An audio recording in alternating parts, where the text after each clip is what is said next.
First matter on the agenda tonight would be the approval of minutes of a meeting that was on January 4th, 2010. The only corrections I had was, I think, in attendance, it was omitted that Mr. Gendron was here. They left the name off that part, because obviously he was here because he was mentioned in a couple of the motions as well. And I think also there was just a typo out on the first line for the date down below, which I think I brought to your attention earlier.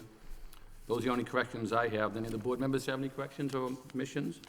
I have none. I have none. Mr. Chairman, I make a motion to accept the minutes of January 4th with those amendments. Second. Motion made and second. All in favor, say aye. Aye. Those minutes have, chair votes yes, those minutes have been approved. Moving along, we do have a public hearing this evening. This matter is 500 Pawtucket Street. The board will hold a public hearing for site plan approval of a project proposed by Riverview Realty Trust at the above address.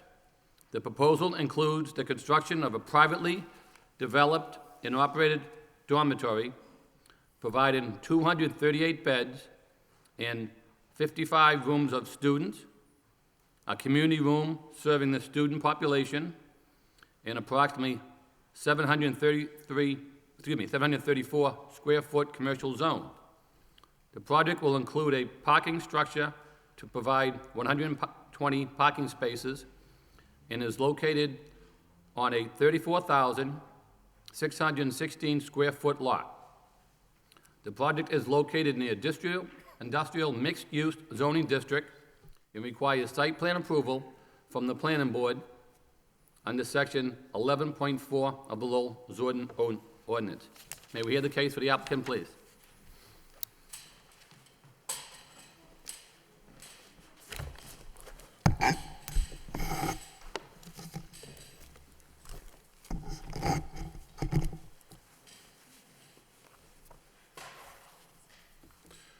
Good evening. Frank Federa Jr., Riverview Realty Trust. Mr. Chairman, members of the planning Is that board. mic on? I'm sorry. Is your mic on? Okay, I'm sorry. Can I just catch your last name again, please? I'm sorry, I didn't pick it up. Mr. Chairman, members of the planning board, I have my design team here. We have John Ogren, who's the civil engineer from Hayes Engineering. And we have our architect, Dominic, as well. Just want to take this opportunity to hand out the latest set of drawings that we have, if I may. Yes, you can.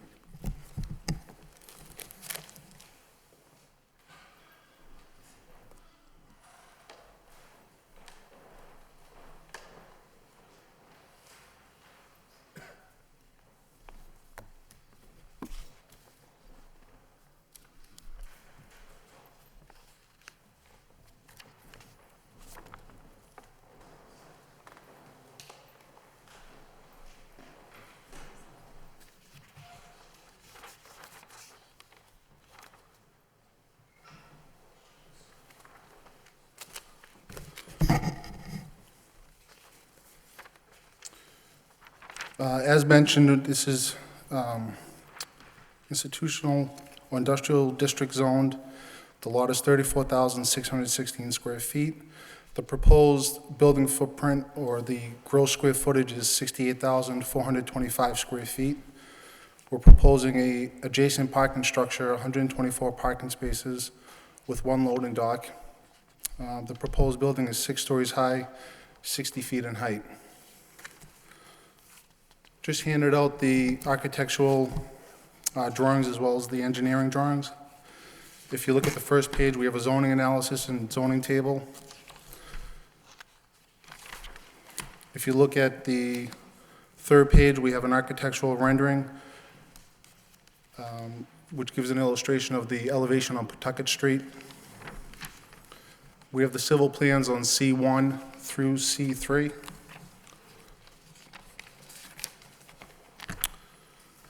And we also have the parking layouts in SK1, SK2, SK3, and the floor plans as well. And if you look at SKA 5 through 8, we just have some architectural elevations in floor plans as well. If you recall, the first initial meeting we had was the pre-application hearing. Since then, the Lowell departments had an opportunity to review the drawings, come back with comments. The plans that we have in front of us tonight reflect some of the changes that we had made in response to the comments. Made some engineering changes, some architectural design changes with the elevation, revised the trash room and load and dock area. Most importantly, we conducted the soil test witnessed by the engineering department on Thursday, which a lot of the comments came from the city engineer herself. And we're here today if you have any questions.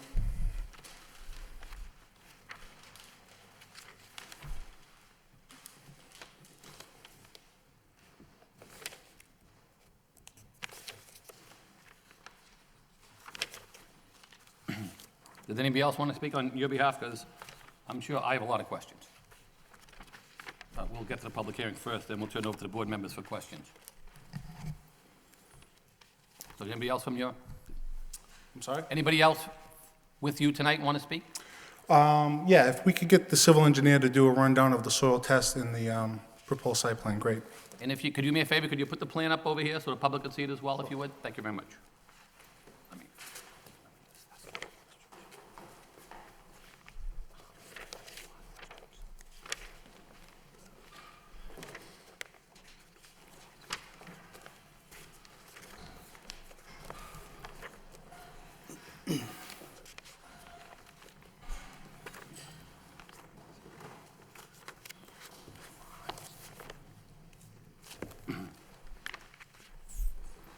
Frank, you want to unclip it and flip it over to the site plan?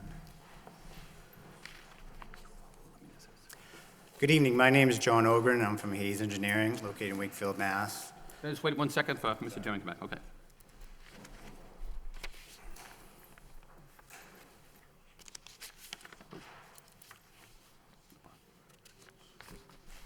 Yeah, see too. I'm sorry, go ahead, please, sir. Again, my name is John Ogren, I'm from Hayes Engineering, located in Wakefield, Mass. We're the civil engineers on this project. Essentially, the existing site consists of pretty much a paved area, a building, which is basically an ice cream shop, some landscaping around to the east and the south. The site itself is located on the corner of Pawtucket Street and Walker Street. Across the road on Pawtucket is Yacht Club and then the river, the Merrimack River. To the east, there is the park and then a canal. Basically, as you can see, this is the proposed. The brown is essentially the building. The dark brown is the building. The lighter brown is parking area and impervious surfaces such as walkways, entrances, that such. The green is basically the open space or landscape area. On this site, we're actually slightly reducing the amount of imperviousness that's on from existing condition. And really the biggest, in terms of us in the design, because majority obviously of the site is the building and the parking garage, is handling drainage or the runoff from the site. We're proposing to do that through infiltration into the ground. Essentially along the south, which is the bottom, there's some infiltration chambers. Basically, they're plastic chambers that are put into the ground surrounded by stone. They're designed to store the water and infiltrate it into the ground. There's also another set along the easterly side, which is along the park. And in doing that, we've actually drastically reduced the amount of runoff water that comes off the site, because at the site, the sewer and drainage is combined, and I know that's of concern as far as surcharging. So we're looking at it to basically contain almost all of the surface runoff from the site, on-site, and infiltrating to the ground, thereby reducing the amount of flow that we're introducing to that sewer and combined sewer and drainage. Obviously, the areas that are in green, there's some landscaping that's being proposed that shows on the architecturals. The entrance to the parking garage is located in the southwesterly corner out onto Walker Street. We also took a look at, in terms of just in general, looking at traffic generation, assuming that these were categorized as apartments, and obviously the existing condition is ice cream store, and it also basically serves as somewhat as a restaurant too. Looking at those numbers, there's actually a slight decrease in the generated traffic at the peak hours. The other thing we looked at also was site distance as far as entering and exiting, basically exiting from Walker Street to Pawtucket Street, taking both that right turn and the left turn. And there is adequate site distance in both directions based on the average speed that we calculated out there. Certainly answer any questions you might have. Yeah, I have a couple.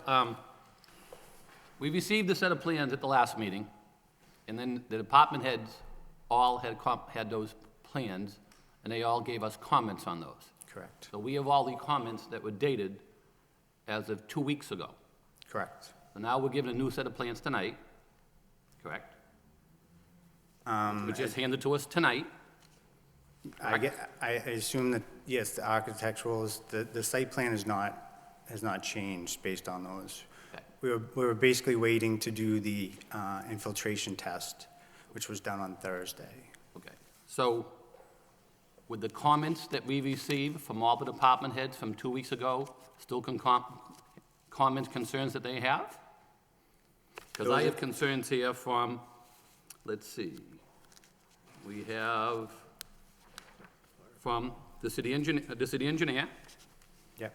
the fire department, planning and development, health department, and all these other city departments that we're required to get comments back prior to us acting on any site plan review. So my question is, do you want me to address all these comments that we received 2 weeks ago? No, And if you're saying the site plan hasn't changed, then we will address each one of these this evening, because that's what's in front of us. right, no, we still need to address those comments from the different departments. Okay. We basically, a lot of them we have addressed, we just haven't, as I said, we were waiting to do the final changes to the plan based on what the results of the infiltration test was. Then my next question would be, have the plans that we received tonight, when were these last modified? Because the last date I see on these is March 19th. So my question would be, when were these modified? And then my next question from that is going to be, have these plans been submitted to the city engineer, the fire department, the health department, the traffic department, who raised all the issues from the previous? And if they have seen them, obviously we can't vote till we see their comments. Correct. And I think the intent of tonight is to open to the public. We're going to request a continuance, but I think it's important to have the first initial opening to get comments from potential abutters, the neighbors, the design team, and so forth. Today was basically what we had to do was wait until we got the soil data, which was conducted on Thursday. All of March, we had rain, flooding, and we just didn't have an opportunity to do that. Those plans in front of you do reflect a majority of the changes. And we're going to request a continuance so the interdepartments in the city of Lowell can have an opportunity to review that. Excuse me.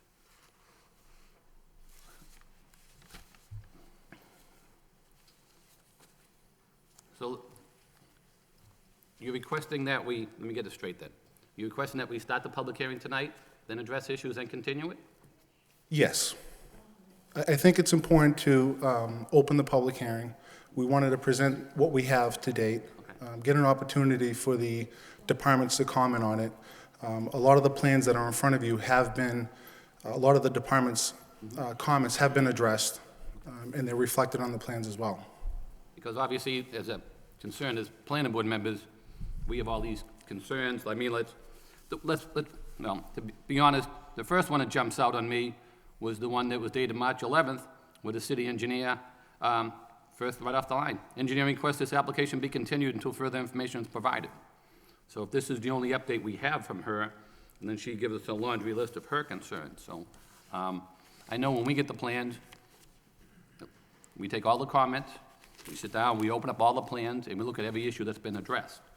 So now when we get these plans tonight, obviously, we have comments that are a few weeks old with a new set of plans, so I don't know what has been addressed, what hasn't been addressed, but obviously they have to be addressed one way or another, either favorable or unfavorable in regards to how you're gonna proceed on some of their comments, because I know there's several ones here, so.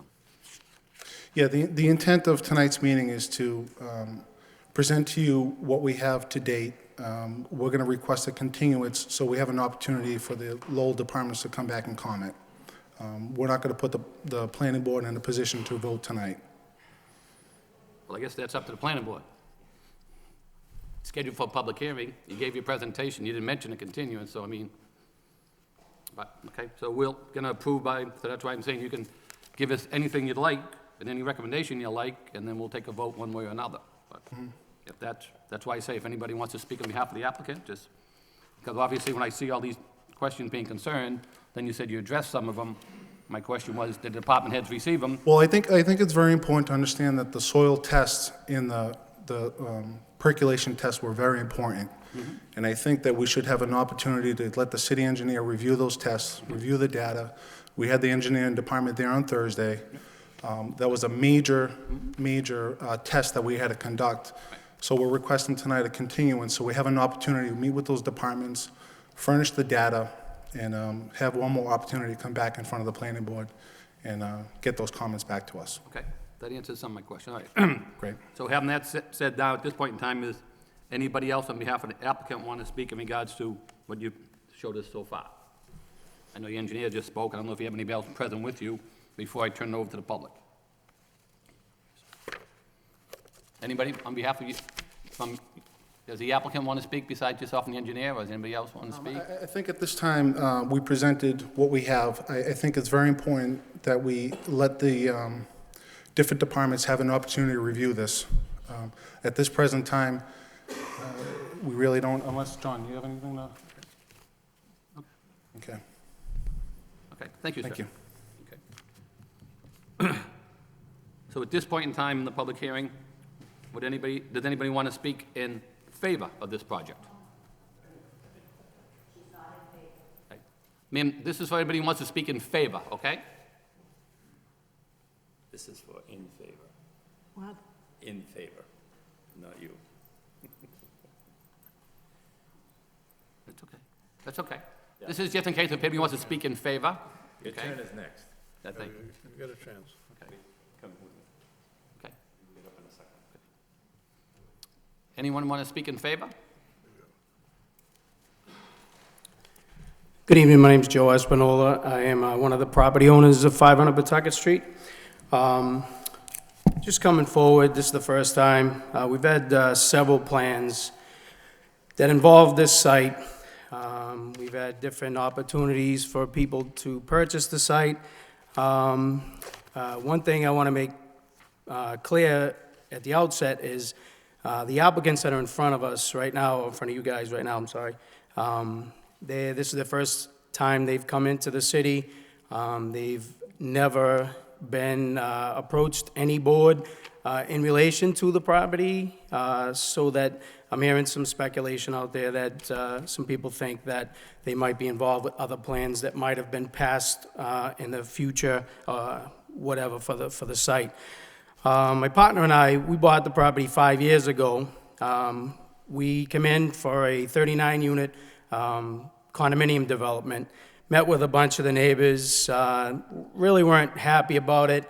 We come out to some sorts of different collaborations on how we can mediate the situation and ultimately gain the approval of the board for the project. The economy kind of went down a little bit, as everyone knows. So we entertained the idea of having the ice cream stand maybe make its way back in there. So we had a tenant there, and the tenant was occupied the premises for about a year and a half, 2 summers, and abruptly discontinued his lease and left us with over $32,000 worth of taxes and different other fees that we had to take care of.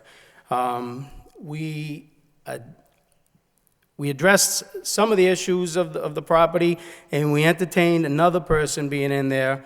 They had intentions of buying it, but the economy, again, is the way that it is, and they haven't the means to purchase the property to leave it as an ice cream stand.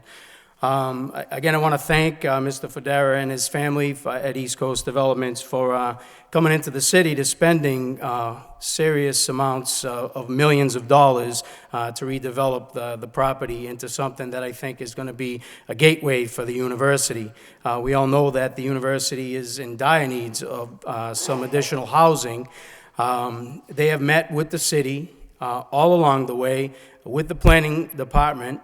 They have met with the Historical Society. They have met with all involved. Anytime they were asked to meet with them, they sat down with them. Any changes were made unabruptly, in accordance, without any opposition to the changes that were suggested to them. They've been quite, it's different, it's hard for people to come from out of the town to come into the town to meet with people that they don't really know, and they've been pretty good at that. They've been at it for some serious months now.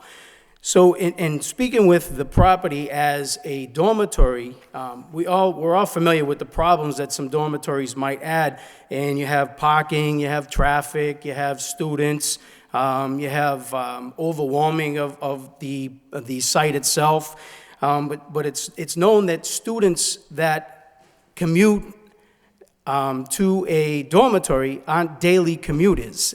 They usually park their car and don't leave their car, don't leave the building until the Thursday or Friday to go home, or holidays or whatnot. So the cars are pretty much dormant. The bus line's right next door. It's within walking distance to the university. The buses are there. They're going to have the opportunity to have the people that are currently occupying the place. The applicant tonight has entertained the idea to let the current leaseholders get into some agreement with them to continue their business in the new building. So the 238 students that are coming into the city are going to bring in, they're going to bring in bodies, they're going to bring in some play on the parks, and the national park and the state park, the waterways, the walkways. They're going to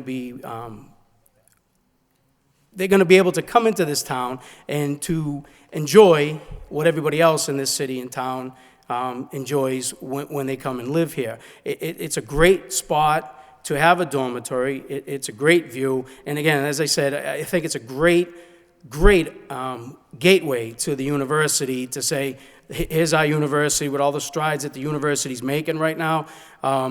This is where you can have your students live versus some of the other places that they're forced to go to that are kind of run down in dormitory type that the university has no control over. So I'm obviously speaking in favor of it, but I wanted to bring out some other points to it. And I have absolutely no doubt that anything or any changes or whether it be with the neighbors or with the boards or with the city of Lowell, anything that the city's asking them to do.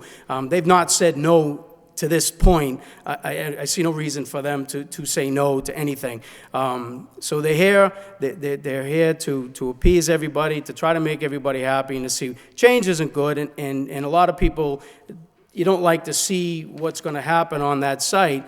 But some of the people that may be in opposition of it, they at some point back in the late 1800s, their property was part of this property, and it was sold off to make way for the future of the land. So change isn't always good for everybody, but I think in this case, the applicants, what they bring forward is going to increase the tax fold on that property by hundreds. They're going to increase jobs. They're going to have nice housing for students, a nice cafe area with some outside seating, right next to a state park and a national park. I don't think there's a better spot in the city to have a dormitory for the university. Thanks for your time. Thank you, sir.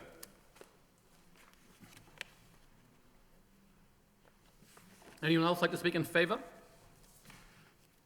In favor? In favor?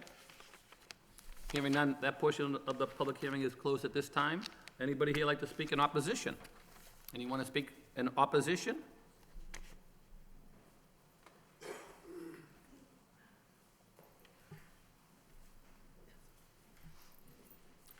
I'm Alberta Mooney from 37 Walker Street.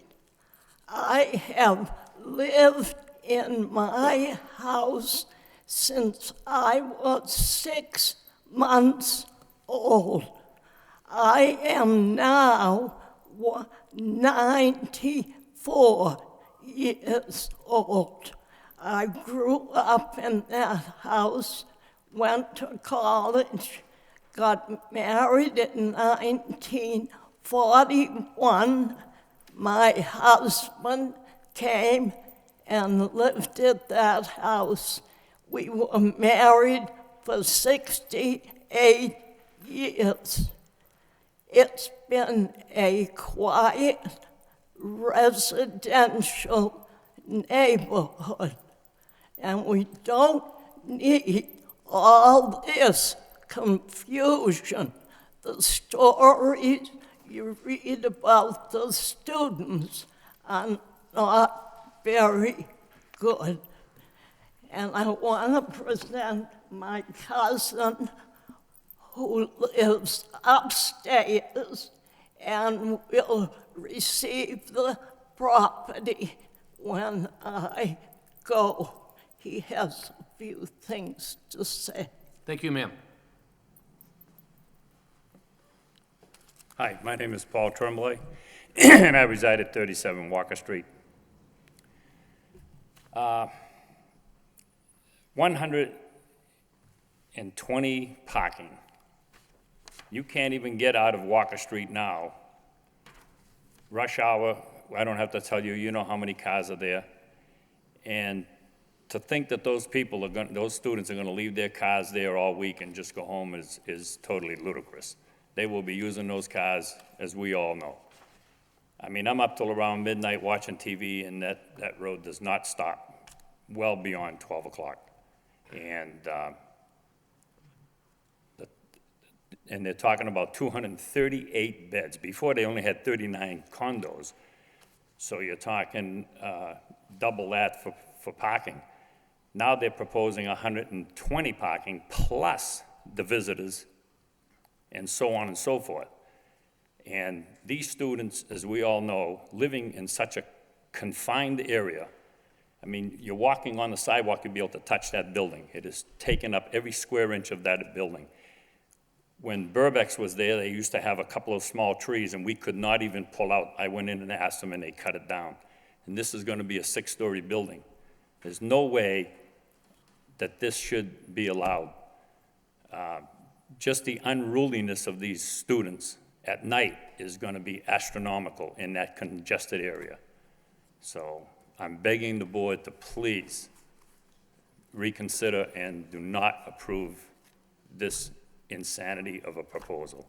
Thank you. Thank you, sir.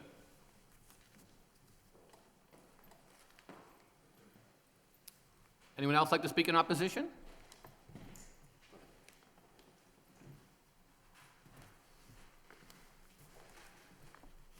Thank you, the board. My name is Innocent Tulugumamu. I'm an owner of 12 Walker Street, and I'm totally against this project, basically based on some engineering point of issues. They've showed the plans. I haven't had a chance to look at the new plans that just submitted today. But based on what I saw from the previous plans, I didn't see the developer or the engineers address the issues for the existing conditions for water, sewer, and drain. I'm sure the water, sewer, and drain system in the city is a very old system. With that type of a building and that they're planning to build at that site, it's going to cause a nightmare in terms of the hydraulics for the whole area, the supply and demand for the water, and the traffic issues, like the old lady who lived there for over 90 years talked about. So I'm totally against this project unless otherwise all these engineering issues are well addressed.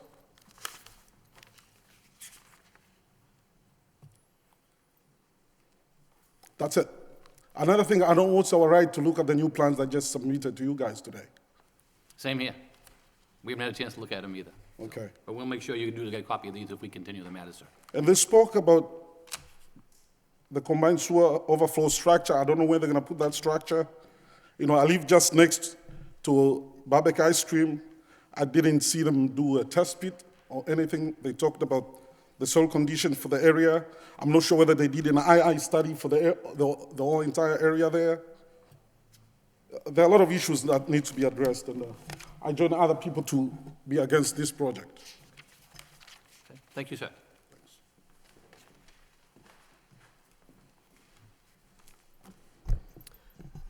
Good evening. My name is Eldon Cox. My wife and I live at 71-1 Lancet Street, which is just up the street and around the corner. So we're about 2 blocks maybe away from that. So we're not immediate neighbors, but we are going to be subject to any changes in the traffic pattern that are there. Having been there for 12 years, we're quite familiar with the traffic patterns. And with the volume of traffic that occurs there, especially at rush hour, morning and evening, that backs up from the light at School Street, it takes virtually nothing to just cause an incredible burden on the traffic pattern in that neighborhood. As far as the planned parking on there, first off, I would tend to disagree that few college students are going to be using their cars. I have a college student. He lived in a dorm. He drove his car all the time, and so did his friends. I don't know what the current statistics are officially for how many students, what percent of students have cars, but this plan clearly only addresses half the number of beds that are there. I would therefore assume that any overflow is going to end up being parked on the street. We already in the city of Lowell have an incredible problem with on-street parking. It has been growing over the years, and it is starting to burden even some of the more major roads like School Street, for example. And certainly if we have another 120 potential cars trying to park on the street in that neighborhood, it's just going to be a real mess.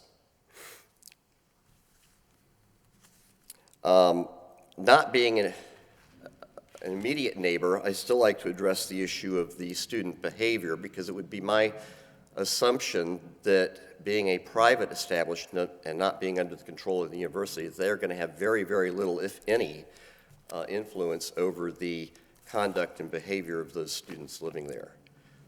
I would also venture to guess that there may not be any ongoing plan for upkeep or maintenance of that facility in terms of taking care of trash and vandalism that always goes hand in hand with a school setting.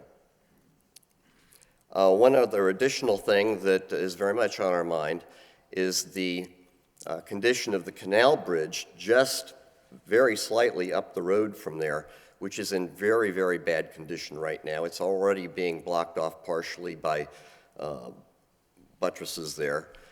It is going to have to be repaired at a minimum and rebuilt potentially sometime in the probably not too distant future, which is going to really disrupt the traffic in that area, being amplified even worse with another potential 200 some odd cars coming in and out of that location. So I would say that we would be very much not in favor of this happening. Just from a purely aesthetic point of view, we enjoy what's already there. I'm not against the university at all. I'm very sympathetic to their needs for housing. But if they are really that much in dire need of housing. They have some other perfectly good property. They have a ballpark down the road that could be used for building, I believe, probably anything that they really want, and there's plenty of parking right across the street from it. Thank you. You're welcome, sir. Sir, if I could just address one of your concerns, just one of the things that's required if they put in this dormitory use within the university is they have to submit to us, which is a residential conduct code, which we have a copy that they submitted to us, which I do have a lot of questions on myself. So this would be something that they would have to come up with, that they'd have to present to us as a board, that we would have to feel comfortable with, would be they would have to have a liaison at the university. They would have to speak with the Lowell Police Department, and also the drafter of this, it talks about how they would handle code enforcement through the university, how they'd be subject to discipline by the university, how the police would. We also require that there has to be an on-site person, and a lot of those is part of our regulations. They would have to come up with a student code conduct booklet to our satisfaction to make sure that a lot of those issues that you addressed we'd be comfortable with, how it would be enforced, who would be the person from the university, and if they violated these conditions, what this says here is that the university could take discipline action on them, even though they're off-site, private, not part of the university. So they have a draft here, which we received a copy of, and I know it's only a draft, so I did read through it, and I have some comments and questions myself about that. But that is one of the criteria they would have to address, so if we do continue, they come back, we would definitely ask they address a lot of these. So it does maybe answer a little bit of yours, well, it raises your issue, but I'm not saying it answers your question. But just to let you know, that's one criteria that we have to consider strongly. And that is something that we would definitely take into criteria. And have concerns by reading this, how it gets enforced, who the contact person is. We had comments here by the applicant, how they're gonna sit down with the fire department, police department, work it out. And so, well, that's nice, but it has to come back for us for final approval. Because what they might say, well, we'll deal with it at a later date. We have to decide whether we're gonna approve it at a sooner date than when they sit down in conference to deal with it at a later date. So hopefully, if we do get something like this, at least we can address this issue, and that's one issue that we will have to be addressing. So I'm not saying that answers the question, but I just want you to be aware that that's one issue that we do have to address. Oh, good. I'm glad that's already been brought up then. Yeah, so I mean, that's part of the zoning that they have to address, that was put in when they changed this zoning ordinance and so there has to be a liaison with the university. So our questions will be, who is that person? How's it gonna be enforced? And, because you're saying, this is an off-site project, which has nothing to do with the university. This is privately owned. So how does that connection make it, and who's responsible, and how the security people have to notify the university? And now with the new law that just came into effect, any new bullying, they're mandated to report this. So that raises a lot of questions where you can be violated for school conduct even though you're not in a school building. Yeah, I think how that enforcement, how that follow through is. My one remaining concern would be how that could become dysfunctional. Again, being one more step removed from the university. Even if there is something in place, we all know that things don't always operate the way they were intended to, and I would certainly want to And I know that understand something so was say, being addressed there. If, as you say, if you had a child, a student away at school somewhere, or even in Lowell, for example, and they get in discipline at school for something that happened at a private dorm, they have to prove that nexus. So it's, I guess, it's usually if they're in the dorm at school, it's not a problem because they're on school property. So the student handbook says you either obey by these rules or we throw you out of school. So now they have to adopt this. So by reading it, I had questions of that, and so I want to share that with you. So we'll definitely be focused on this issue as well. Okay, great. Thank you. Okay, thank you, sir. Does anybody else want to speak in opposition? Just come to the microphone if you could, please. Everybody gets a chance. I would. I'm Estelle Chaput. I live at 1901 Lancet Street. Like the Coxes, on Monday, we've just come through a weekend full of college students parked all over our street, many of them drunk, most of them making noise at midnight. You don't know their names. Who do you report them to? Who do you call? Right now, those things are not being addressed, and that's without 250 more kids. And the parking situation. There are 2 buildings on the bridge that don't have parking. Those students park on our street. We cannot park in front of our own houses. I'd also like to speak to the character of the neighborhood. You are right adjacent to the state park. The national park runs boat tours down that canal next to the Francis Gate, and you want to build a 6-story building, the only one that would be that high in the neighborhood. There isn't a single building over 3 stories high. It'd be a big, hulking 6-story building, shading the street, shading the park across the street, and limiting the use of that park by the citizens of Lowell. I agree with Mr. Espinola. It would be wonderful for him. It would be wonderful for the developers. It would be wonderful for a lot of people. It would not be wonderful for the people who live there in the neighborhood, as I have for the last 40 years, as she has for the last 90 years. We seem to get these projects shoved down our throats, whether we want them or not. It's been revisited. We didn't want it 6 years ago. We didn't want it 4 years ago. We don't want it now. Thank you. Thank you, ma'am. Anyone else? Hi, my name is Christine Bell, and I live at 520 Pawtucket Street in Lowell. And I am just speaking on behalf of being a mother of a 4-year-old and a 2-year-old. I have a few concerns about the safety. My husband and I have lived in our home for over 6 years. I am home in the afternoons, and the congestion on Pawtucket Street about between 2 and 7 is quite unbearable. I can't back out of my driveway now onto Pawtucket Street, nor can I get onto Pawtucket Street from Walker or Wilder Street, which are on both sides of my house. We live about 2 doors down from the ice cream stand. My children and I use a jogging stroller daily. We can't cross the street. Plus, when standing on a crosswalk, we have cars zoom by us without stopping. The parking lot across the street from us, which is supposed to be used for people that are enjoying the park, it says no student parking. But every day, between the hours of 9 and 4, the students are parking there, to the point where if they're on vacation, the parking lot only has 3 or 4 people who are actually going to use the park and enjoy it. So obviously, students are parking there every day. And the last point is the noise and traffic on the weekends. Many students are walking home on Pawtucket Street from where they're coming from. In the morning, my husband and I have to pick up beer cans and litter that has been left from them on our stoop. So obviously, I am opposing this project. Thank you. Thank you very much, ma'am. Anybody else like to speak in opposition? I have just a question. Let me just finish with everybody else first, then we'll come back to you, okay? Yes. Can I just wait? Oh, question. Let everybody else go first, yep.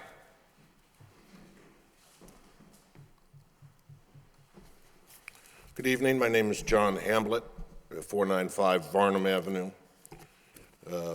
While I usually appear before you as a board member of the Pawtucketville Citizens Council, tonight I speak as a private citizen. While I support UMass Lowell's goal of getting more students to live on campus, and I support the concept of private dormitories, I do not support this building at 500 Pawtucket Street. I have 5 concerns about the proposed project. The first is the impact of this structure on the character of the neighborhood. The second is the influence of the increased density on the Highlands. The third is the visual impact of the structure. The fourth, the potential effect on flooding. And lastly, the historical implications. Can anybody tell me what the first action step in the Lowell Master Plan is? It is to preserve and enhance the character of Lowell's neighborhoods. This building neither preserves nor enhances. In fact, I'll go so far as to say it will destroy the character of this neighborhood. The Lowell Master Plan is clear. 95% of Lowell is already built out. New construction must come in the form of renovating older buildings rather than building increasingly larger structures on smaller and smaller lots. With all the empty buildings, and there's more than an ample supply, I would have thought the developer could have found an existing structure that would have been better suited and more consistent with our vision. I'd be interested in seeing what alternatives were considered before settling on this site. Another action step of the Lowell Master Plan states that we will limit infill development to projects that are sensitive to the context of the existing neighborhood. I cannot possibly explain how this could be considered sensitive to the context of this neighborhood. The density of this dormitory will have a major impact on the Highlands. The influx of 238 students, that's 10% of UMass Lowell's total live-in population. That will cause irreparable harm to this area of the Highlands. The Highlands' current density is about 10 people per square acre. 10 people per acre.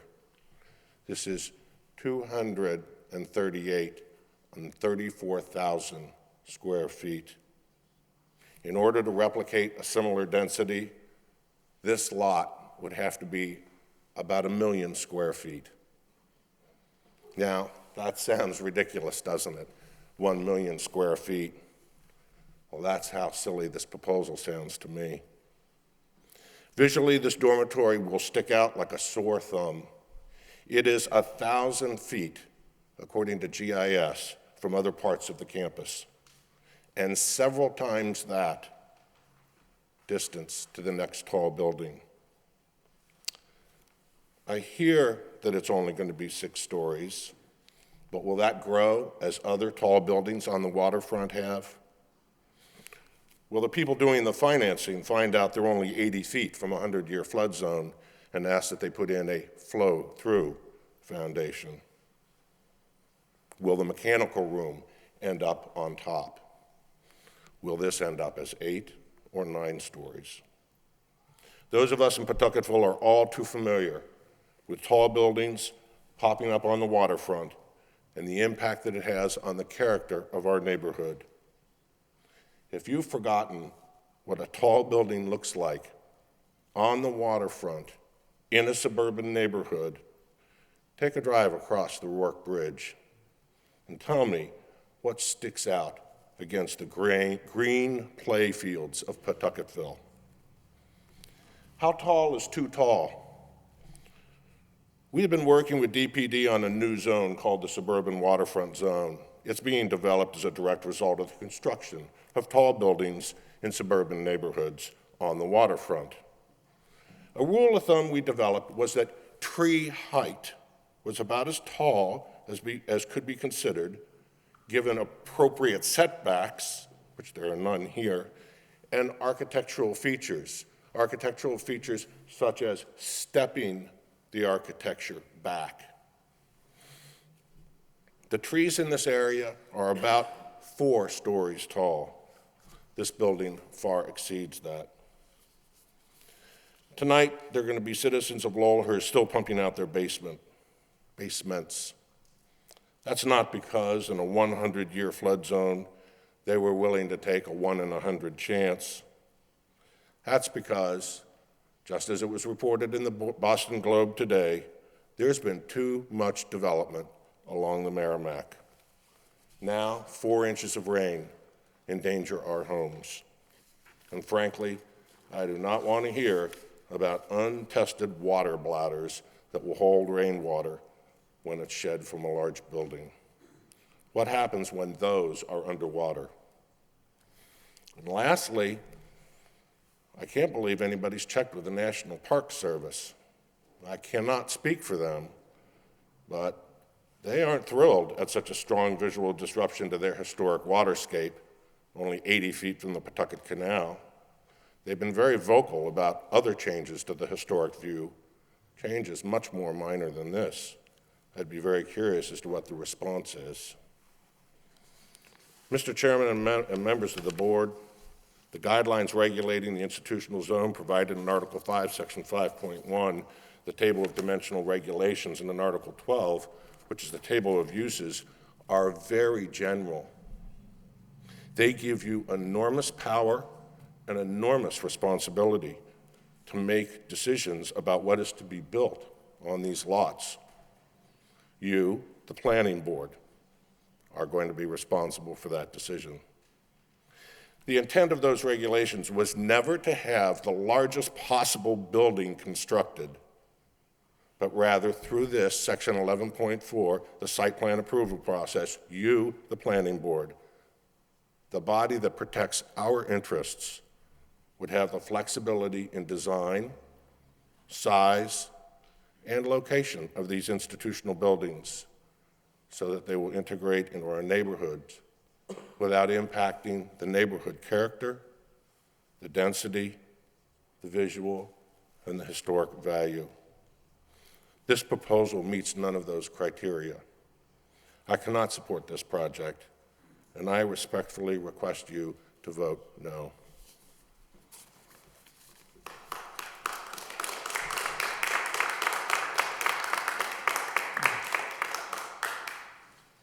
Anyone else like to speak in opposition? Yes, ma'am. Just state your name and address for the record, if you would, please. Hi, my name is Annette Hall. I live at 44 Walker Street. And I moved to this city about 4 years ago, and I love Lowell, and I chose Lowell because of its charm. I chose 44 Walker Street because of its charm, because it's a family neighborhood. There's lots of kids. I have 2 children. I'm a single mom. I purchased my own home. And I love that neighborhood because there's children in the neighborhood that my kids can play with. It's highly populated with small children, and I'm concerned about, building a dorm in that area with college students coming in and the rowdiness and so forth. And I'm trying to raise my children in a nice neighborhood. I like the fact that there's an ice cream stand right there right now, because we go get ice cream, we walk across the street, and we sit in the park. I think that if you, put a dorm on that lot, it's going to change the character of the neighborhood. That's one thing that just really resonated with me, is that I hear everybody's concerns here about the traffic. I'm concerned about that as well, too. 44 Walker Street, kids right now go zooming up that street. Right now, it's a traffic hazard, and I'm concerned about my kids playing in the front yard because people drive fast down that street, and there's a lot of traffic trying to cut through to go to Pawtucket. And I'm concerned that it'll get even worse if we put, a dorm in that spot. So one of the things that I've been thinking about is, not only is this neighborhood, it's a family-oriented neighborhood. There's 3-family, 2-family homes there. There are even historic homes there. There's Victorian homes there. And I can't picture a 6-story building in that neighborhood. It doesn't make sense to have a 6-story building in a neighborhood where you have, Victorian homes, nice 2- and 3-family homes in a quiet neighborhood. I'm not opposed to building dorms, a new dorm in Lowell, but just not on that site. So I would respectfully ask for you to vote no on this as well. Thank you. Thank you, ma'am. Anyone else like to speak in opposition?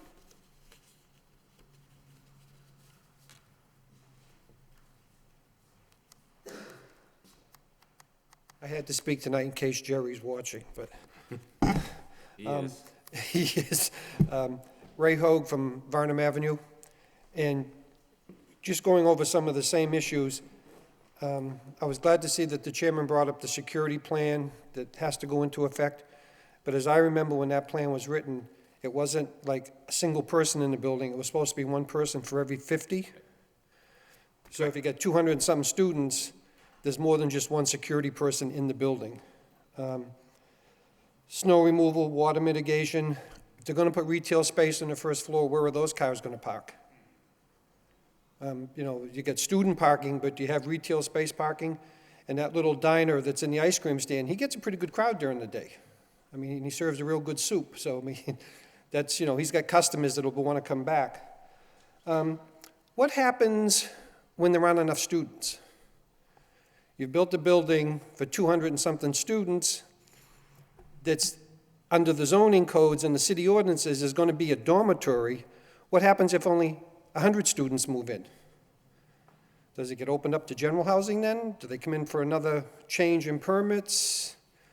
What's the break-even point? You know, I mean, is 100 enough, or do they need 200 to make the project work? What if there's only 50 students?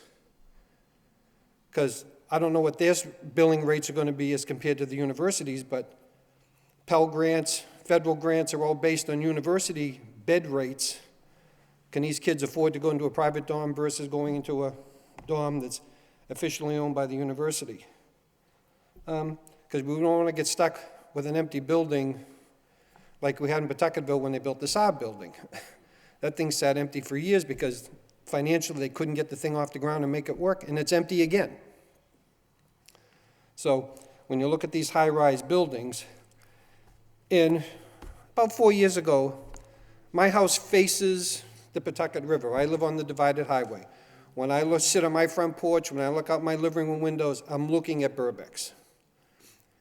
About 4 years ago, my property taxes went through the roof.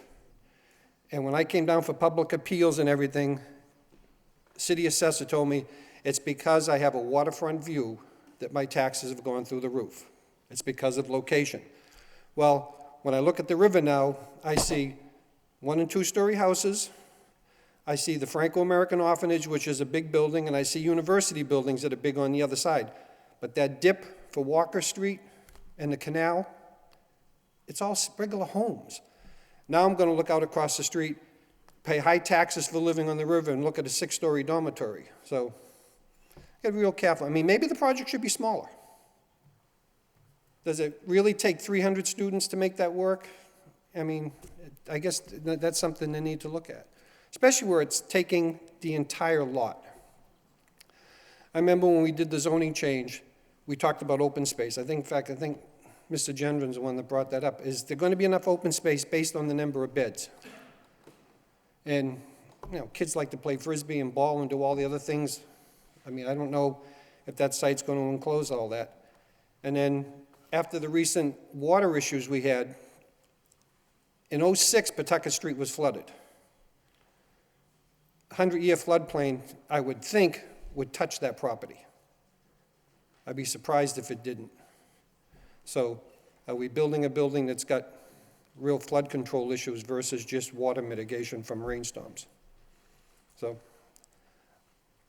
in basic, the size of the building is what has got me. I understand it's in the right zone, there's an ordinance for it, you know, it can be built, but it needs to be built with the consideration of location and neighbors. Thank you. Thank you, sir.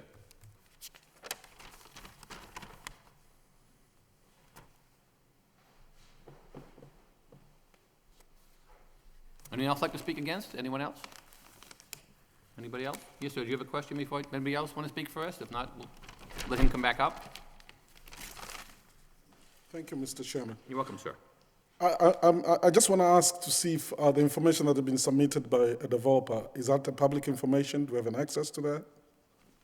I'm sorry, I didn't catch the first The part of that. information, all the plans and other stuff that have been submitted by a developer to the city. If we have an access to, is it a public information? If you want to just look at it? The new plans that we received tonight, you'll be able to take a look at these at any point in time. Now that Okay. they've been submitted to us, there'll be a copy with Division of Planning and Development. Prior to tonight, you know, when I put the ad in the paper, it says you can come down and look at them, but obviously, as board members, we just got them tonight as well. Okay. So obviously, we have to take a vote tonight one way or another, whether we allow them to continue to come back with certain actions. If we do, these plans will be available. If we don't allow the continuance, then we could vote on it tonight, but either way, we'll make access that you'll have allowed to look at these. Who need to contact the city hall? Anybody can come and see them. Anybody? Anybody. When we have a public hearing, it's open to the whole city, or even people outside the city who could be affected by own businesses in the city. So anybody can come in to Division of Plan and Development and ask to look at a copy of the plans, correct? It's not limited to anybody. Okay, Because, thank- you know, any type of business or any type of new site plan could affect people who have family members in there. People might want to relocate to that area. So it does affect a lot of people, so everybody has the right to come and look. Okay? Thank you very much. You're welcome, sir.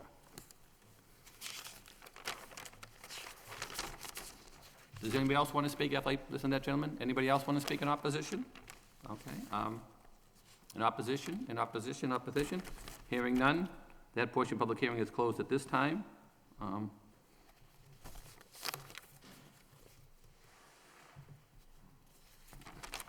I could just ask the applicant to come up for a minute, please, again, if you would.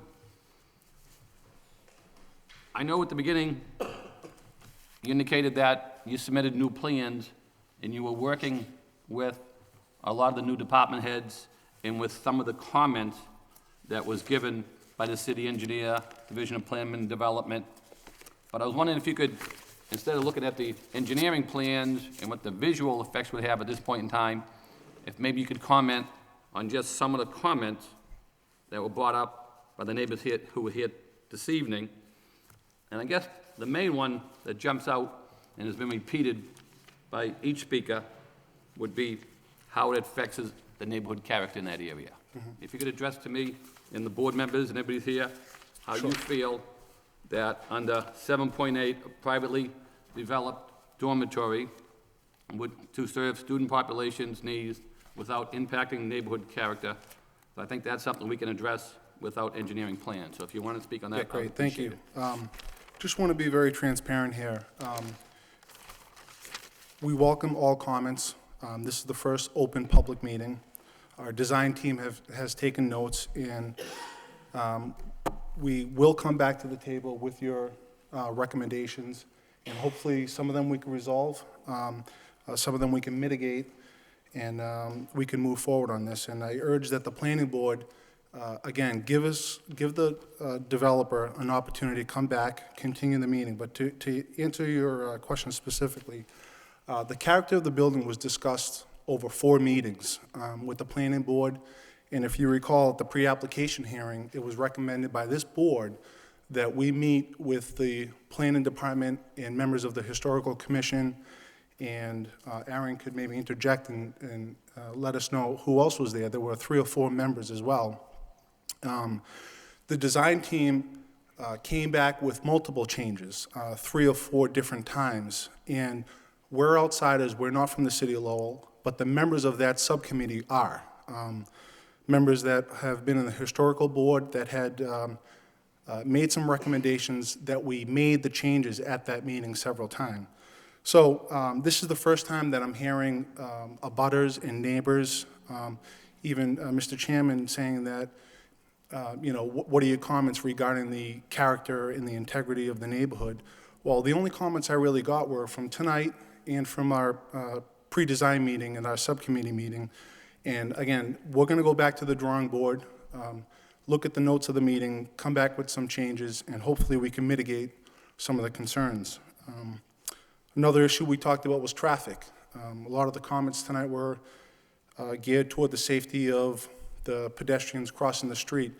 The traffic engineer is recommending that we conduct a signal warrant. The developer has hired a traffic engineer. It takes about a 2 or 3 week process to get the data back. And again, we'll be submitting that to the planning board, and hopefully we could address some of those issues and get the data back from the traffic engineer so he could present the data to you. The soils. Mr. Innocent was there on Thursday. I actually did see him. We conducted 4 deep test pits, and we conducted 2 percolation tests at approximately 8:30 in the morning, and we finished around 3:30 in the afternoon.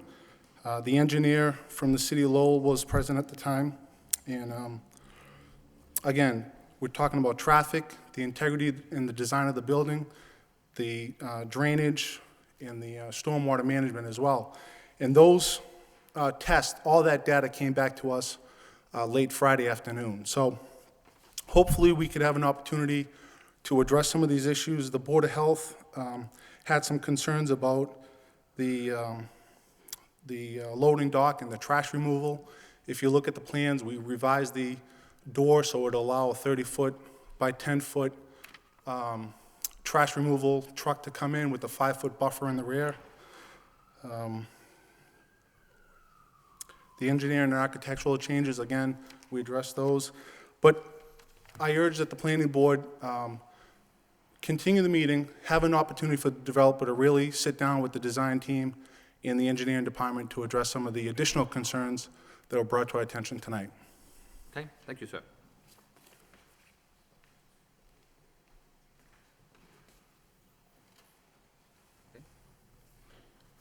turn over this point in time to any of the planning board members have any questions? Mr. Claremont, do you mind if I start with you? No, that's fine, Mr. Chairman, thank you very much. I do have some specific questions. I understand that, from what I'm hearing, it's probably not going to come up for approval tonight because there seems to be quite a bit of work that still has to happen to these plans. And as an overview, I'm a little disappointed that we're not further down that road before these plans are submitted. It seems like there's a tremendous amount of work still left to be done. You're saying this is the first comments you hear from the neighbors. Certainly, there's an opportunity to meet with the neighbors at any time and get their concerns. And I wish we were further along in that process than we are right now. But I do have a few specific questions moving forward. I have a concern or perhaps a question about the interaction with the school. Have you met with the school regarding the policies that are going to be implemented? Have you met with the school regarding liaisons, about public safety, things of that nature? Has that happened at this point? What school in specific? Lowell? No. All right, that's a big concern to me, because I think that we really need to have some level of comfort as to what's going to happen with this project if it were to be approved, that everything has been lined up properly with the school. I don't see where any of that has been done at this point, and I think that that is a very important factor that you need to consider. I know you haven't met with the neighbors at this point, but I would certainly urge you to do that. They've got some very valid concerns, and I think that those have to be addressed. The conduct code that was submitted to us, how is that developed?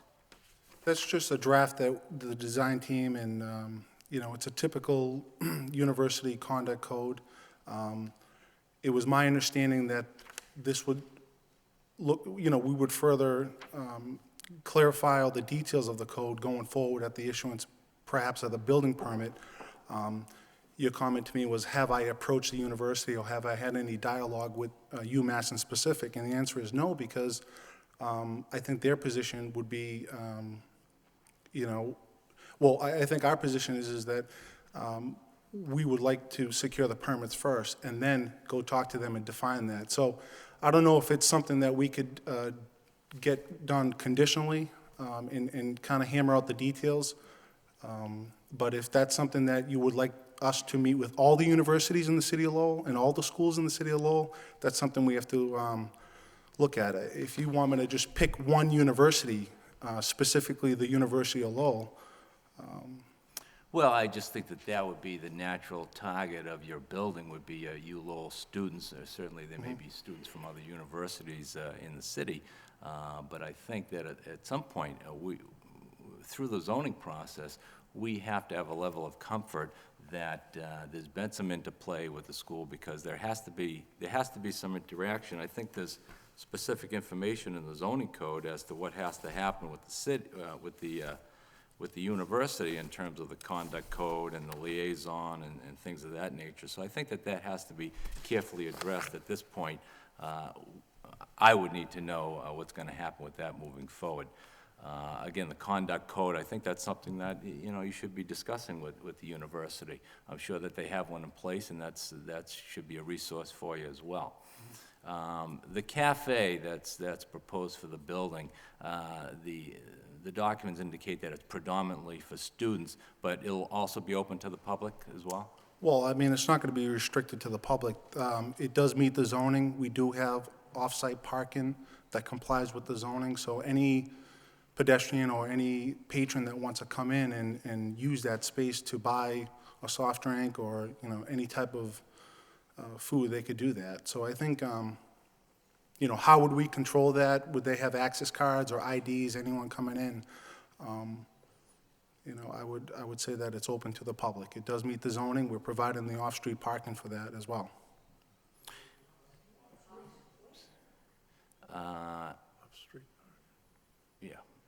Well, when you say off-street parking, you're talking about there's enough space in the parking that you're proposing in the garage, and to also include the square footage of the cafe. Okay. Now, you mentioned a traffic study. There was a document submitted with the package originally dated February 11th, 2010, that seems to address some traffic concerns. It says traffic information, 500 Pawtucket Street, the proposed 55-unit student apartment building will replace, et cetera, et cetera. And it talks about some traffic issues, yeah, but I'm not sure where that's from. Is that something that's That's developed? from my civil engineer, Hayes Engineering. Do you want him to comment on that, or? Well, actually, I just wanted to find out, one, where it was from, and two, you've indicated that you're undertaking a traffic study at this Well, point. we're conducting a signal warrant, which is a little bit more comprehensive than a traffic study. Okay, why don't you comment on that a little bit, if you could? On the warrant, on the, What's being done? what's being done, well, we conducted a traffic analysis to analyze the flow of what's there now, which is retail or fast food restaurant, and what's proposed, which is under the traffic book, I believe it's apartments. So that illustrates the flow calculations. What's recommended by the traffic engineer is a signal warrant, which will require a few weeks of traffic data and then determine whether there's a signal light required at the corner of Walker Street and Pawtucket Street. And that's specifically just for that purpose, to determine if a signal is needed? Would they also be perhaps recommending other traffic improvements? They could, yes. I can't speak on behalf of the traffic engineer and the data that comes out of it. And that's another reason why I'm urging the planning board continue this, because it's important to look at the data, not only for this project, but other projects on Walker Street, to really get a good idea of, again, the drainage, the soil conditions, the historical water table, as well as the traffic as well. So next time we come to this meeting, we'll furnish that data to everyone and have an opportunity to really review that. And they'll also take into account, there was some comment about the fact that the Canal Bridge has been in disrepair for some period of time. So at some point, hopefully that's going to be under repair, and that's going to further restrict traffic, which is a difficult intersection getting up to School Street now. So they'll have to take all that into consideration, I imagine. And perhaps when we get that traffic study, we may want to consider a peer review of that, given the size of this project. So I'll just throw that out as a comment. There was also a question, what would happen, this is a relatively new process for us with the privately owned dormitory and the new ordinances, but what would happen if there aren't enough students to fill the building? What is your consideration if that were to happen? Well, I think the applicant has to understand, does understand that the use is the use, which is a dormitory-style building. So any amendments to the use would require either a use relief through the ZBA or through an amendment in front of the planning board. So I can't predict what's going to happen in 2 or 3 years from now, 5, 10 years from now, but the use is allowed, and any amendment to the use would require an amendment to the permit. Well, it may be more than that. I mean, if you are approved for a 238-bed structure based upon the zoning ordinance for a dormitory, and you don't fill it with students, you got a problem. I mean, it doesn't fit the criteria for rental property. So, I mean, that would be a concern, I think, that you would have. Well, it would impact the vacancy of the building, which is a private matter. It's the developer and the owner of the property. There are a lot of properties now that are vacant, that are not at 100% vacancy. Vacancy rates have dropped from 2 or 3% over the last 7 or 8 years to as high as 40%. So that's a private matter between the landowner and the management of the property. But if there's a vacancy, just like any other property, the owner would have to deal with that financial responsibility. Right. Now, you gave us some new plans tonight, and I think you indicated that the changes in the plans related to, I wrote down a couple of specifics about trash collection and soil test. Any other specific changes from the original plans that you can point to at this point? I think the only major change that we're looking at would be the design of the drainage, potential traffic impacts that would then come back to the table and make us change, whether it's a signal warrant that the engineer recommends, whether it's an egress issue. We're not really sure yet. As far as the placement of the building footprint, we would like to keep that the same. You know, we're showing a 9,200 square foot open space. I think the requirement is 0. The placement of the building, the footprint of the building will remain the same, other than drainage and traffic, which a lot of the abutters and neighbors have brought up. And again, that's why I'm urgent to continue this, because it's important to furnish that data and to review it. I don't see really any other changes. So the comment letters then that we have at this point from the city engineer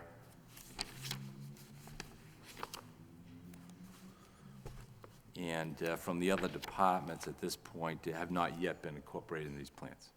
Some of them have.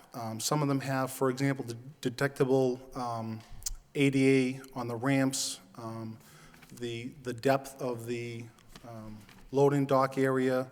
If you look at the traffic engineer's comments, he talks about 2 curb cut openings. We have made those revisions. The architectural elements, again, through the design review committee, we've made some minor changes. Most of the new changes that we will submit and furnish the engineering data to you would be both engineering, soil, drainage, and traffic. And how much time would you estimate you'd need to put all that together?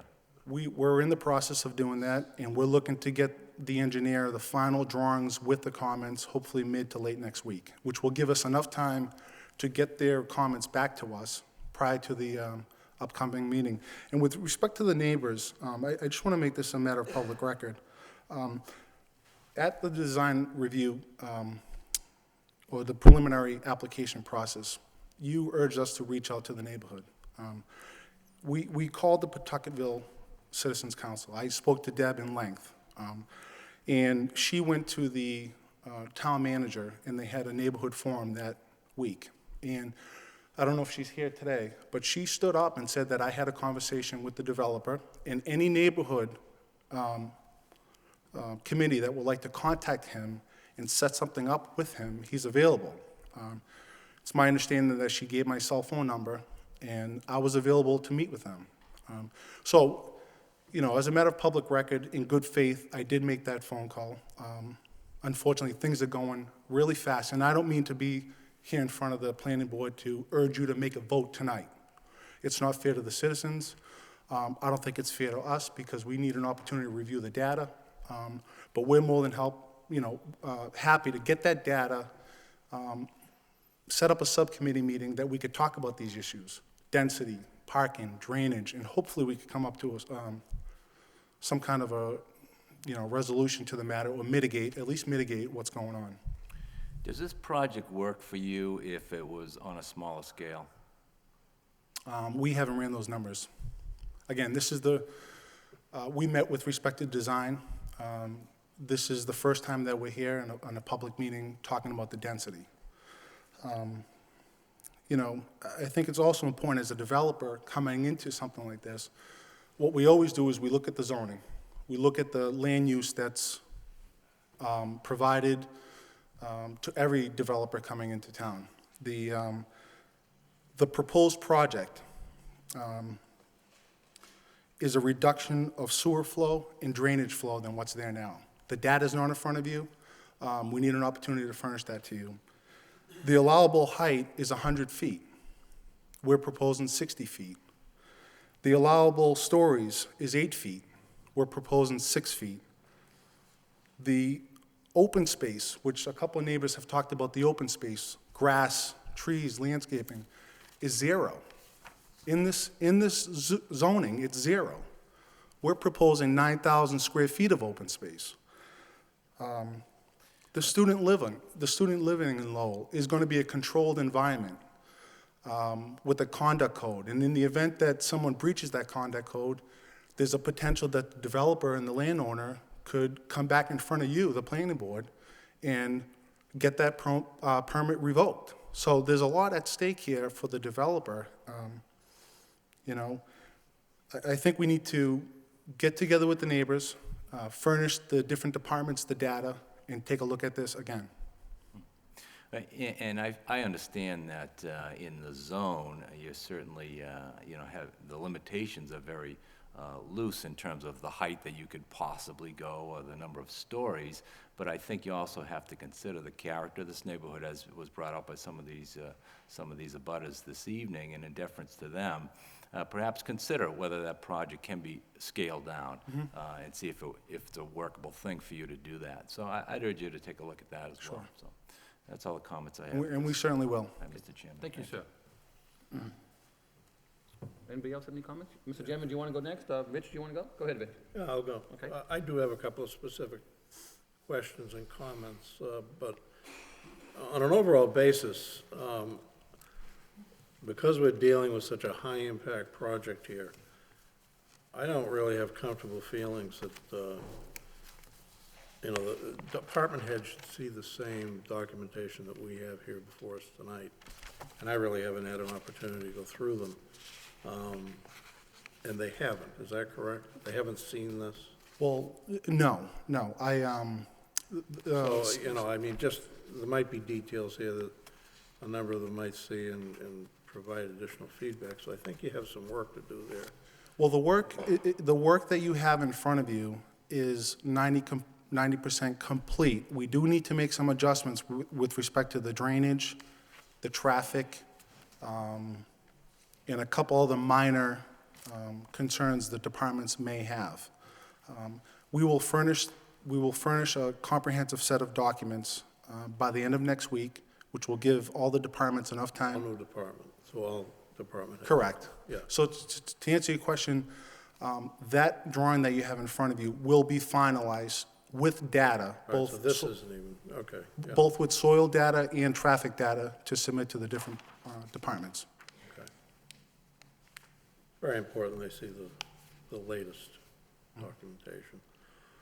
Also, there've been a lot of well-articulated concerns by the neighborhood here. And particularly, I pick up on things like just the public safety, the pedestrian safety for kids in the neighborhood or walking around that intersection. I think you really need to work closer with them on things like that. The character of the neighborhood particularly, traffic, which really comes under safety, I think, just to work with them closer and to resolve situations that have been brought up here tonight. I would like to just comment on the bridge itself. That is slated for improvement. It must have been 2 or 3 months ago. The historic board passed that, a redesign of that bridge. I don't know where it stands now, but it is in the works, I can tell you that. Do you know whether you have to go to the historic board on this? I'm sorry? You have to go to the historic board? Do we have to go in front of the historic board for this project? Yes. Know that? With respect to land use and approvals? No, just the character of the neighborhood issues. Is Well, that- it was recommended at the pre-application hearing that we do meet with the historical board. And like I Yeah, to said, get their input, but do you have to go before the board for approval, do you know? with respect to a land use issue, like get their approval with respect to the issuance? Oh, it would be design. No. And neighborhood character. No, not that I'm aware of. Okay, I'll check on that. Excuse me, Mr. Lockhart, I could probably address that. It's just outside of the downtown It historic is, board. okay. It's, yeah, the park is within the historic review downtown district, so this parcel is just outside of that, so it's not subject to the historic board review. Okay, I didn't think so. And as far as the bridge, I believe that, I think it's Enel has submitted for notice of intent with the Conservation Commission for bridge repairs. I don't know where it is with respect to being reviewed by the Conservation Commission or other boards or the historic board. So I think the development work is happening right now, but I don't know what the timing is in terms of actual construction. And just one other thing, I think another important consideration, particularly for people, immediate abutters. I'm not sure, ma'am, where your 37 Walker Street home is. Are you an immediate abutter? 3 houses over. You should address somewhere how you're buffering this development from the neighborhood, whether it be vegetation or fences or that whole issue. Yeah, I think we'll have an opportunity to do that. What I propose is to get a committee together we welcome some of the neighbors as well. Take a look at these issues and try to come back to the table and address them.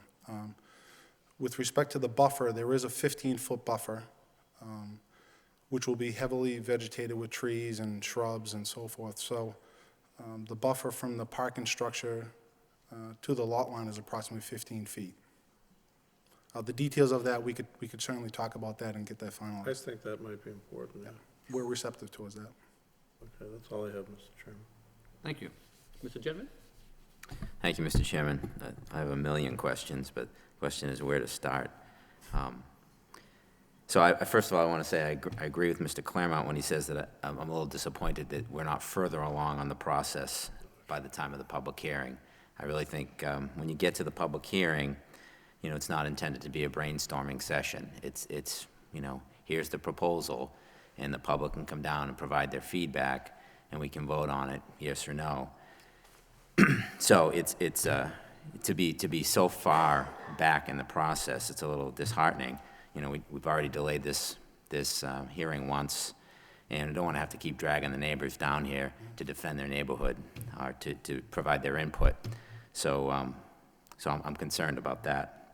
I also want to compliment all the residents for coming down tonight and speaking so eloquently about your concerns, and constructively as well, especially Alberta. I want to compliment you as well. I hope when I'm 94 years old, God willing, I'm as agile as you are and as articulate as you are. Thank you very much.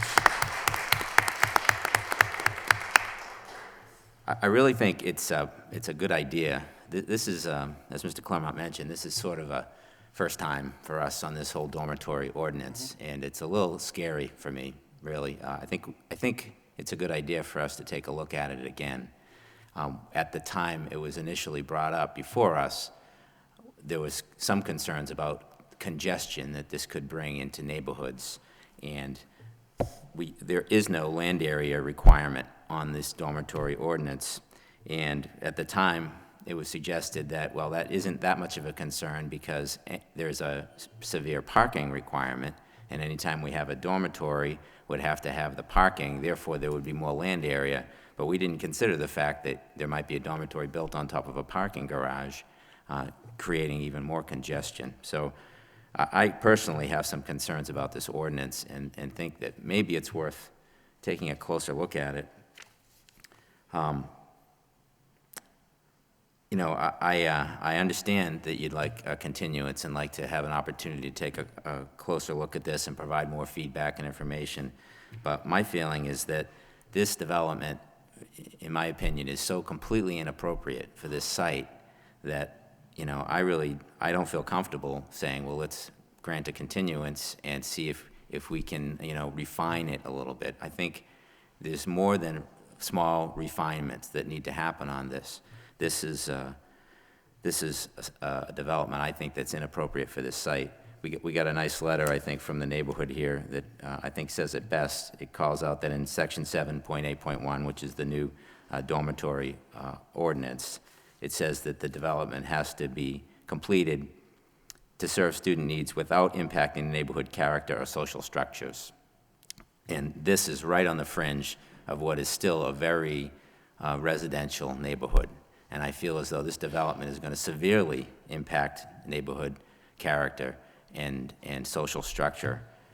You know, 124 parking spaces, 6 stories, 60 feet, 238 beds, very close to the residential area. You can't say that the students aren't going to be hanging around there, wandering up and down the street. It's going to have a severe impact on this neighborhood. So, you know, I'm really not in favor of continuing this. I think it's an inappropriate development. You know, I'm a supporter of UMass Lowell. I'm an alum of UMass Lowell and a big supporter. I think it's a great asset to the city. And I'm sensitive to their need to increase housing, but not at the expense of our neighborhoods. You know, our neighborhoods are the lifeblood of this city. And, you know, if we allow our neighborhoods to sort of continually whittle away, give a little bit more, pretty soon we'll end up with neighborhoods that aren't livable by us, the people who live here.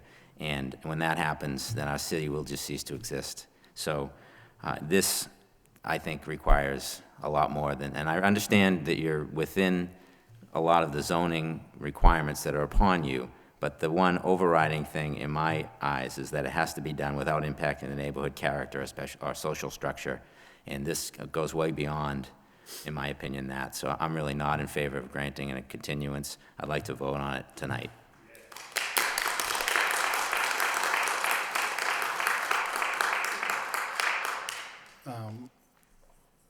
Thank you for the comments. We, as a design team and development team, have been very upfront with the city of Lowell from the very beginning. We've met with Aaron in design review committees that was recommended at the pre-application hearing. Not once, not twice, 3 or 4 times. We've invested a lot of money, and we're sensitive to the neighbors, we're sensitive to the abutters, and we're very sensitive to the board's comments and concerns. But I urge the planning board to also be sensitive to the developers coming into this city and coming into any city or town. We have a bylaw that sets a certain standard, which is dimensional requirements, parking requirements, use requirements. In any zoning book, it talks about the health and safety and the welfare of the public. But it's important that you understand that this is the first time that any applicant has been in front of this board, or it's my understanding, in front of the city of Lowell, with this amendment. We urge the planning board to be sensitive to the developer as well. We've invested a lot of money, as you know. We have met with different departments several times, and we urge the planning board to be sensitive to the developer, give us an opportunity to furnish you data that you could use not only for our project, but for other projects as well. Traffic, soil, drainage, and give us an opportunity to come back to the table and hopefully address these issues. And if you would like to make a decision at that point, after you have the data, we could certainly feel that it's acceptable to do it then.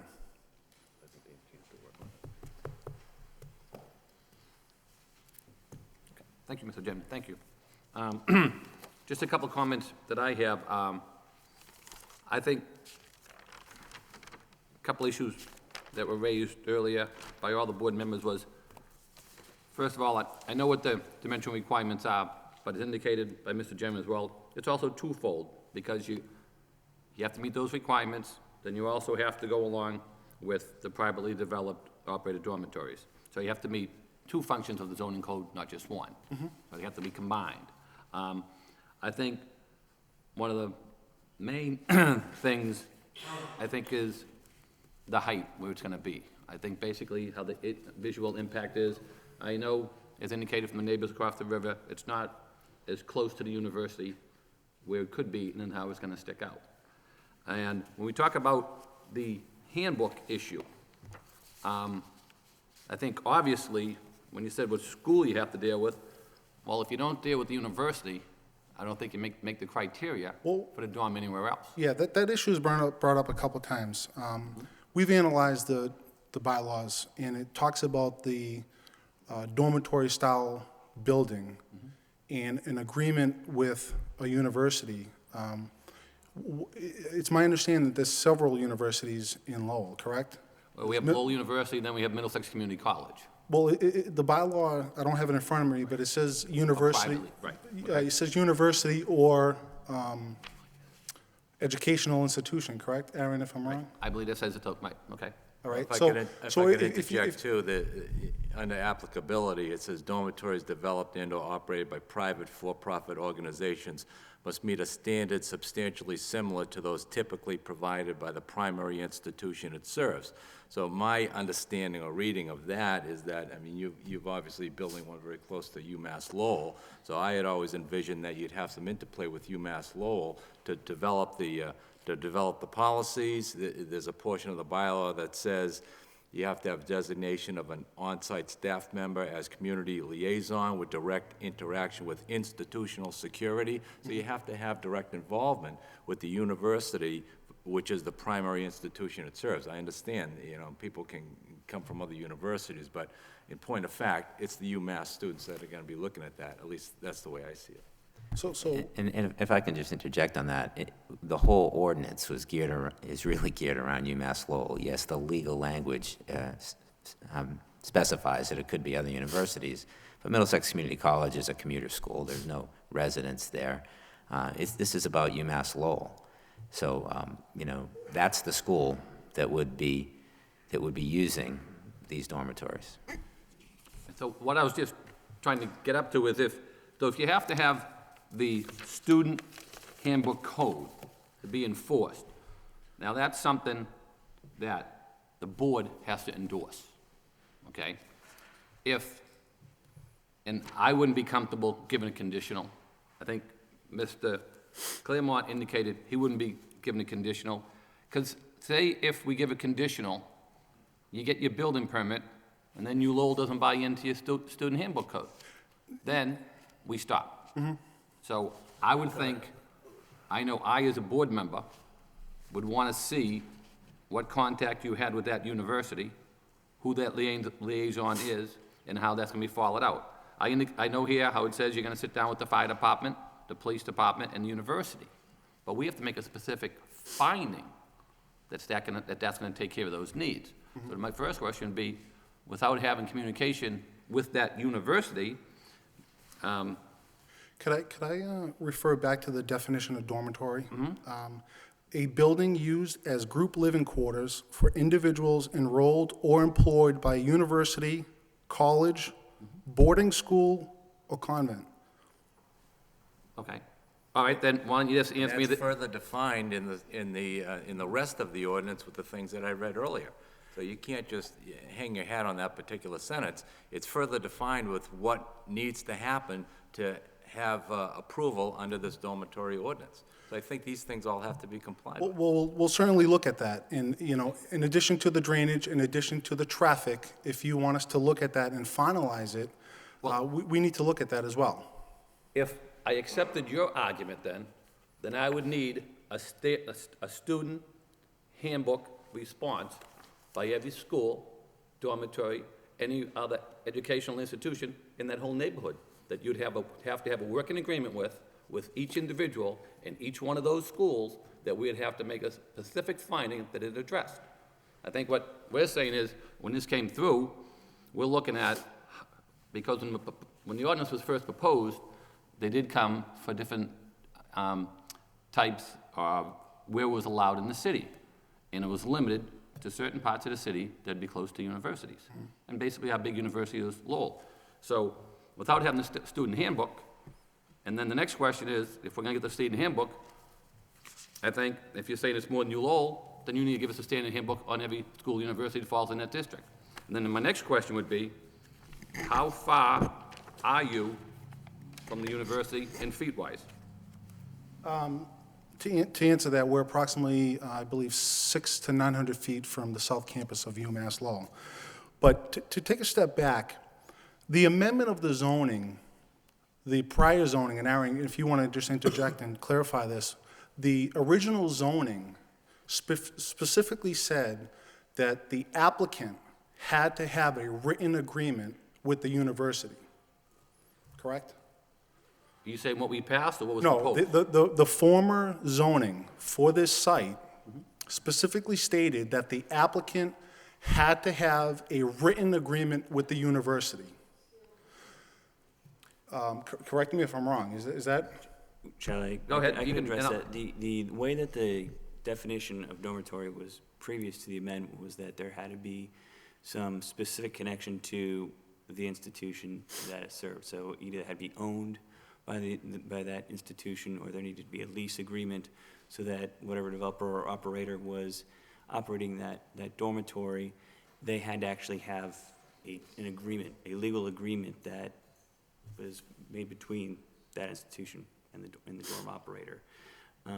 The amendment tried to break up that requirement while still requiring a level of standards, particularly for college and university dormitories, that could be implemented so that a privately operated dorm could be built and operated, but would infuse the kind of standards that you would see in a typical college dormitory, like a community assistant, resident assistant, on-site security.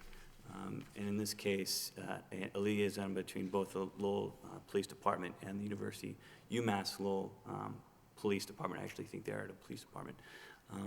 It's not necessarily specifically been intended, or the purpose was specifically intended for UMass Lowell, although I think we recognize, and I think the board recognized, that the amendment would significantly be addressed by students going to university at Mass Lowell. But it was also intended to provide housing for MCC students, because although it is a commuter school, the whole reason for changing the definition was to encourage the use of, or encourage the development of privately developed dorms, so that we would reduce the impacts of commuter students from both UMass Lowell and MCC. Both currently are predominantly commuter schools, and although there is value to that, certain students, we were looking to encourage development dorms so that you could bring down impacts from traffic or commuting, so that you could bring out students living in the neighborhoods, bring them into a controlled environment, and reducing impacts on residential and apartment markets, cost of living, that sort of thing. So it wasn't really designed for UMass Lowell, but it was designed for college and university type housing uses. So I guess I'd frame it to where I was going to next. So if it's, because first of all, if it has to be in a certain amount of distance, whether you have to provide transportation to the students to go to the university or college, correct? Correct, and we meet the requirements and therefore do not need to provide the transportation. And you meet the requirements to what school? Well, the distance for the traffic, for the transportation, I believe is ambiguous, and it says within a certain distance of a university or school. It doesn't specifically say within a certain distance of a school, which would then require you to have a code of conduct to comply with that particular university. So I would say that the zoning with respect to the transportation just basically speaks about a certain distance within a school or university. Right. So I'm thinking, so when you agree, then you'd have to have an agreement with that school or university that you're saying gives you the benefit to not transport. To meet, then you'd have to deal with that school or university for the code of conduct. Well, I think the intent is that a majority of the students would most likely go to that particular school or university or whatever, which will then impact the traffic. I would say that it's a stretch to imply that a majority or 100% of those students will occupy that building. I would say that that's inaccurate, in that, we could have a ratio of 50, 20, 20, 10, or 60, 40. We're not sure how many different students from what universities are going to come in there, so we're not sure yet. All right. So my question on that would be then, if you have different students from different schools, you're going to have different codes of conduct. I think you have to deal with each one of those schools to enforce those rules of conduct. Yeah. Again, we're the... I'm just saying clarification for the rules of conduct. Sure. What I'm saying is, I think that have to be, I know it was a draft. Yeah, and I think if you may, I think the intent was to draft it that way because they anticipated that type of a problem. The draft was to, quote unquote, adopt a standard that is widely recognized by schools and university, because the applicant or the developer cannot discriminate against one university or the other. And that's why I think the input from that university is very favorable. You're going to need, because what you're bringing up as an applicant for a student handbook, obviously the student handbook at the university is changing daily, especially the fact when they passed a new law last week about the bullying in schools. Yeah. So that's going to change everything. So I'm saying, if you have that, that's why I think it's an integral part. That would be something that we have to make a specific finding on, so that would not be something that would be conditional. So we'd have to see that to go through it. Sure, I think we understand your concerns, and what we should do... That's why I was just raising that part. I'm saying if you're going to fall within the linear foot distance, to you, Lowell, then obviously you, Lowell, is your main character for the student handbook. Well, it will be, but there's other universities that the principal building will be open to as well, or schools or anything. And I think we should look at the major schools in the area, take a look at their conduct codes and review them as well, and see if there's anything we missed. So, getting back to that, the one other question I'd have, I think is, I know the visual effect can interfere with the character of a neighborhood. So I know when you come in, you say it's gonna be 6 stories, and we look at some of the plans, and I know we don't have the complete, what the architectural drawings would look like. I know we had some proposed, but haven't been adopted fully. To really digest what that height of that building would be, and how it would have a visual effect to the neighborhood. If this matter was continued to give you more time to address the issues that have been raised by yourself as well as the neighbors, would you be willing to do something that would give us some type of a site visual to what it may look like? A couple of examples we've done on other sites is a balloon, 2, put cranes up, so when people drive by, they're looking at that and say, okay, that's how high they propose it to be. Yeah, So then we could sit and I know in the past, other areas, we've had it on paper, which is a visual effect, but I think if you did, which would be very least expensive, you can put a balloon on either ends of where your proposed dormitory is, put 2 cranes up in there, and I think that would give a lot of the neighbors what a visual effect would be on how high that is. Now, I know what your stories are, what you say, but like I said earlier, and as Mr. Genman said, and the other board member said, you're asking for 2 reliefs there, so you have to satisfy them both. So if it was continued, what would your thoughts be about putting something up, visual effects, so let us as board members go by and look at it? Yeah, that's... And as well as the neighbors. Yeah, I think that's something that we could certainly take a look at. I've never had a planning board request that. We do it more so when we do cell towers, because it's easy with a balloon. Yeah, I've never... Other stretches, if you have heavy equipment there, sometimes they can just put a crane on either end. It might be easier for you, or something of that idea to people be able to digest that visual impact before, if it was allowed, before it's built, then people say... Yeah, like I said, we've never I know had... people across the neighborhood have raised the issue, and that's issues, obviously, as us as planners would like to address to let everybody know that we're trying to look at the best character of the neighborhood. Yeah, I think that's a fair request. Any of the board members have any further follow-up comments? I have none. Yes. No. Oh, I'm sorry, like I said, you did. So I guess the first matter we have to get back to is, first of all, if we will grant the continuance to let you work with the department heads a little further, and/or hopefully the neighborhood, and address some of those concerns, and come back to us at a future date. I think a lot of the issues that you brought up, I think sometimes if you're willing to speak with some of the neighbors and get some of their concerns and speak with them, sometimes that addresses some of those issues. Will that have appeased some of their concerns? I don't know. Sometimes it does, sometimes it doesn't. So I think the first question would be whether we're going to continue it, and then that answers the second question, if we're going to vote on it or not. So let me ask the board members, what is their preference in regards to continuing this matter to give the applicant the opportunity to try to address the issues that were raised by department heads as well as the neighbors? Well, perhaps for discussion, I understand Mr. Gendron's point that based upon, what we have at this point, he's not comfortable with the project. I wouldn't be either. However, I think the developer has shown some inclination that he's willing to consider a number of changes that need to be made.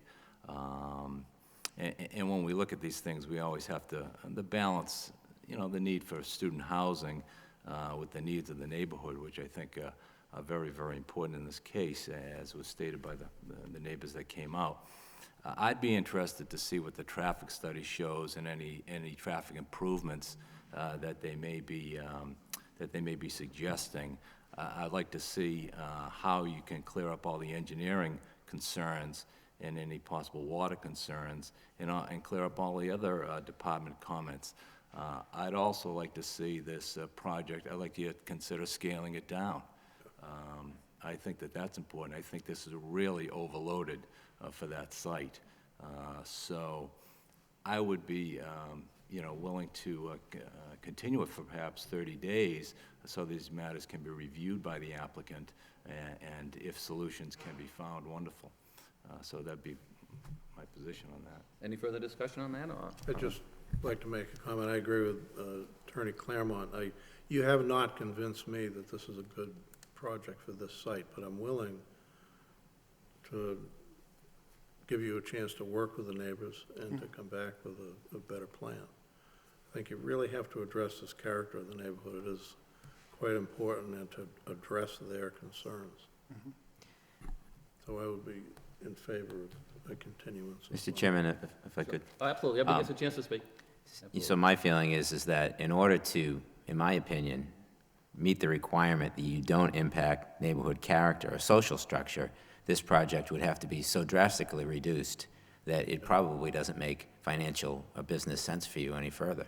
So my feeling is, why should we go on? Why should we? You already talked about the money you've invested. In order to get the traffic study, get the height study, do all of the water analysis, all of the studies that the board is asking for, you're going to have to spend a lot more. And in my opinion, that the site doesn't accommodate a large-scale dormitory. So, I'm not in favor. I think I can say right now that I'm not in favor of a project that's going to make sense as a dormitory on the site for you. So I'm not in favor of continuance. And I think you need to ask yourself, does it make sense to push on and spend, good money after bad to try to convince the neighborhood otherwise? You can respond to that if you want. If you don't have to, you don't have to, and then we'll just act on the motion if you want the opportunity. Yeah, I think my response to that is this is the first project with the amended zoning.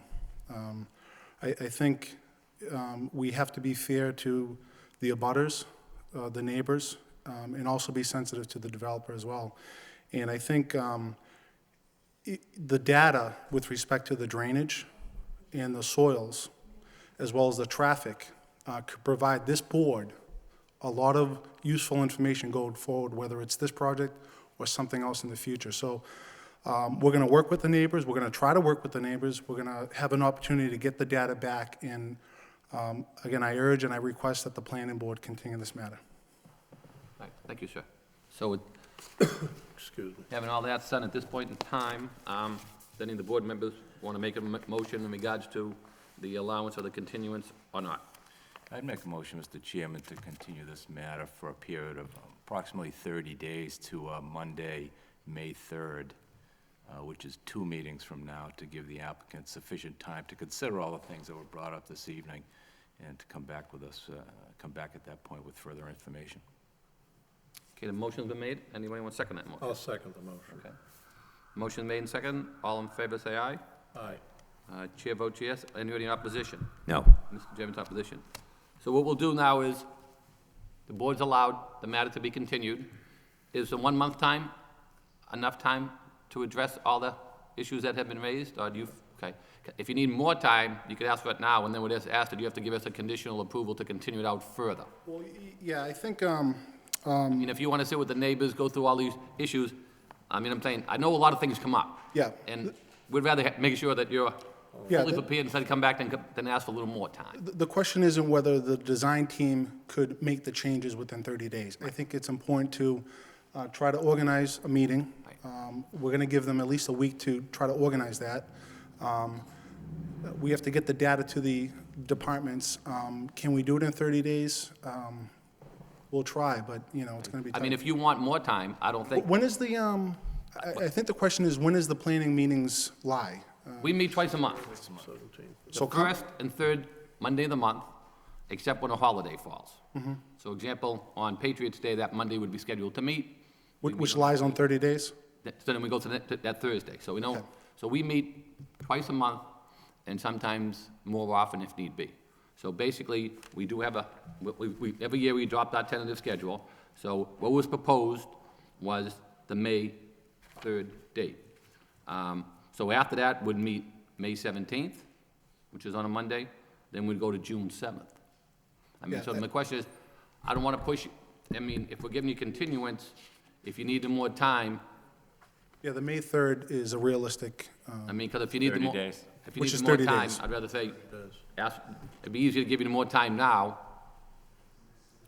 Because sometimes, let's do May 17th. okay, because the only question I have is, sometimes I know when you meet with different neighbors, they come up with issues. If you want to address those some other how, I mean, because sometimes things that design hasn't thought about. I mean, even like when we have our planning board meetings tonight, we threw all our package, and then either you come in and say something, or this young lady over here comes in and says something and triggers something in our mind we have to start thinking about. So Yeah, whether I that would think- force you back to your drawing board, I agree. I want to think, handcuff you with the time you find. yeah, I think it's fair to the planning board to furnish the complete package, complete data, soil evaluations, once, as opposed to partial and come back again. So I think it's realistic to have it on the 17th meeting.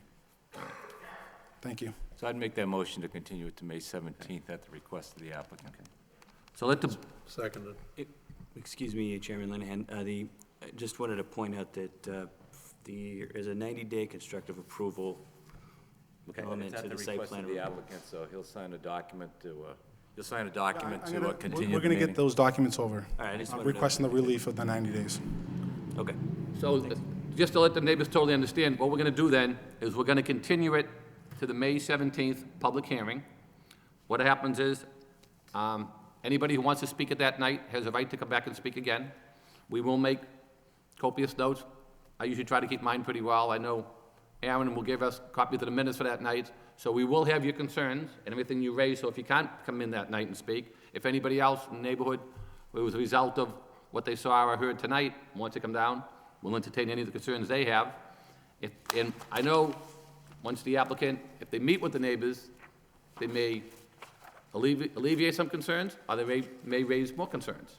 So that's why we will allow anybody else who wants to speak again, come back again. But if some people can't make it back, we have their notes and what they spoke, basically, who was in favor and who was in opposition, the reasons stated. So what happened is, they're part of the history of tonight's meeting, because it's a continuation. So we will have a copy of what happens on the meeting when we come back that night.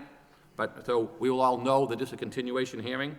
So we will use this information that was provided for us tonight, coupled with information that's given to us at the next public hearing.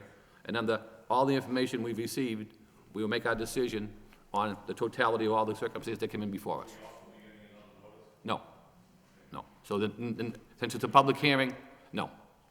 Because since the public hearing started, now, by continuing tonight, so if you want to let any of the neighbors know or anybody else, it was continued, they have a right to come back for the May 17th meeting, which will be here again on a Monday night.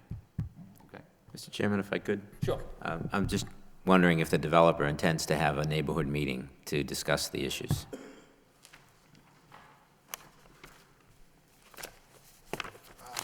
Yes, absolutely. So how are you going to notify the We don't neighbors know of that? the logistics behind all that. We need to digest everything, come back to the table. I think it probably makes sense to, pick a location, notify them. We have the abutters list, so we could definitely notify them. And I don't know if we want to form a subcommittee or design review committee. We need to find out the logistics behind that. Aaron, can you provide a list of abutters as well as anybody who spoke tonight and anybody who signed the petition that was forwarded to us?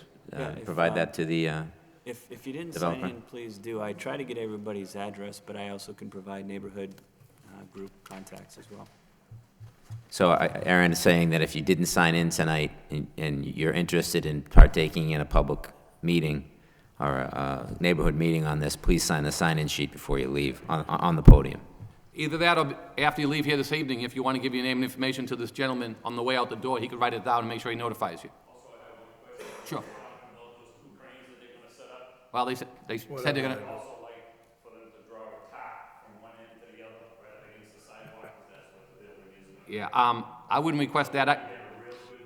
I think you have a problem putting the top up. Couldn't find one big enough.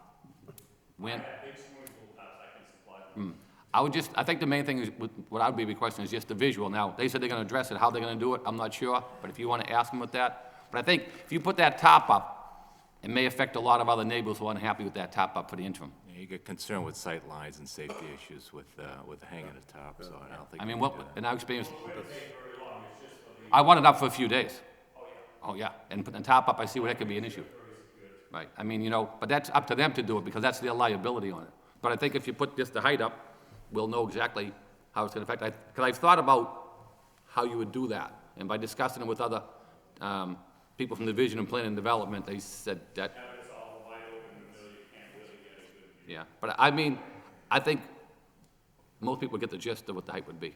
Because if I say if you go from end to end, you're gonna know what's gonna be filled in. I mean, visually, I know when I'm gonna be standing there 2 or 3 times.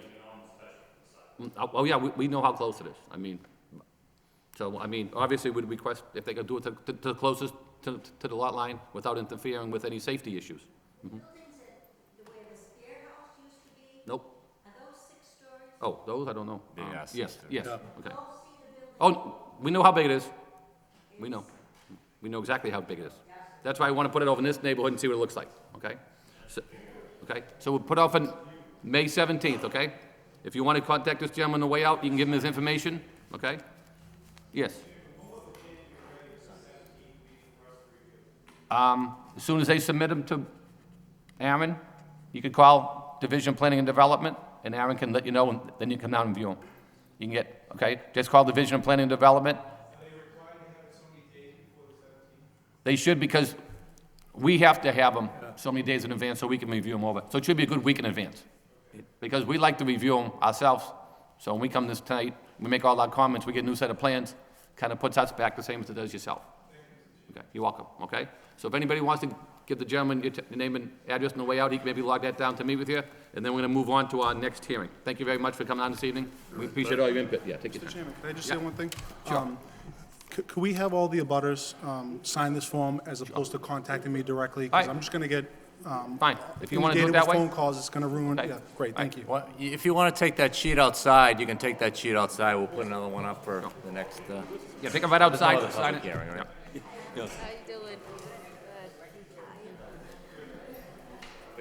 There's no other public hearing. Oh, we'll do it? Well, because there's another hearing? Oh, okay. All right. Whose notes are these here? I'm not sure. They were up there when I went up there.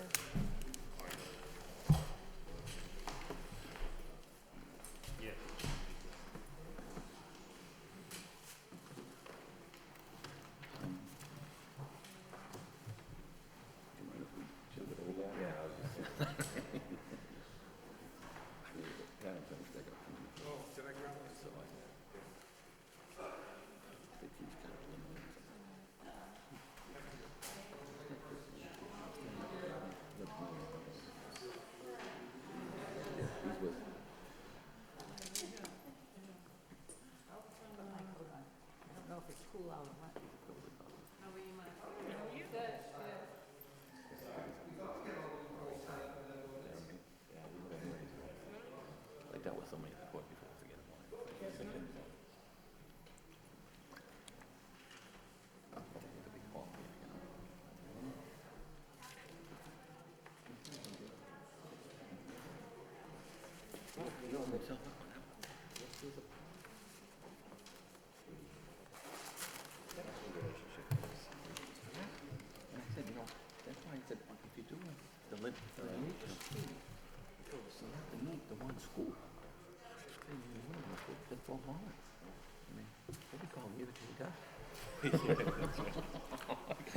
That was interesting. The nuts and bolts,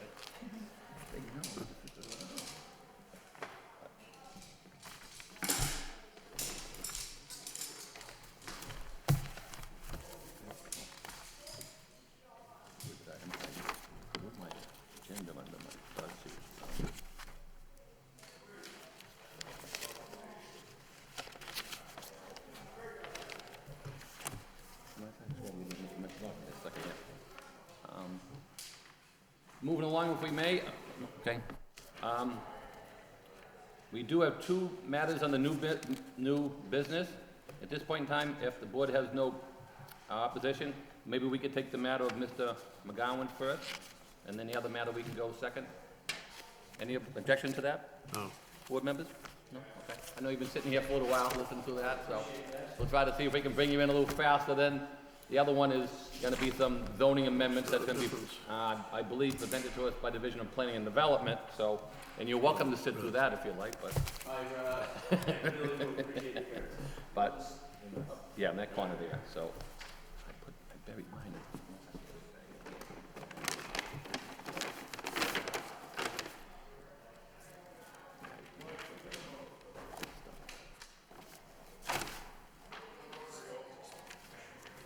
Yeah, I think so. Trying to keep all the stuff in one corner.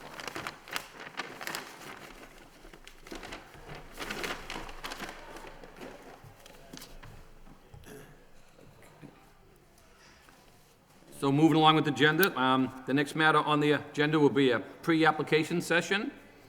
The following individuals are requested at the planning board to provide a preliminary review of their proposed project at the address listed below. This is not a public hearing. Do you want to shut that door? Thank you. The project will require a public hearing, as noted below. The planning board renders no decision, nor guarantees any future decision, whether positive or negative, only on this project that receives pre-application review. This is for informal purposes only. The project addressed is 159-177 Moore Street. The applicant is Brian McGowan. The project is adapt, reuse, the redevelopment of the Sacred Heart Church located at the address listed above to provide 36 residential units. The zoning for this is traditional, single-family, and will require a special permit and site plan review. May we have the case for the applicant, please? Yep. Attorney James Harrington, 133 Merrimack Street in Lowell. And I'm here with Brian McGowan, who is the potential purchaser and developer of the project. And to repeat some of what you just said, what this project involves is the development of the former Sacred Heart Church on Moore Street.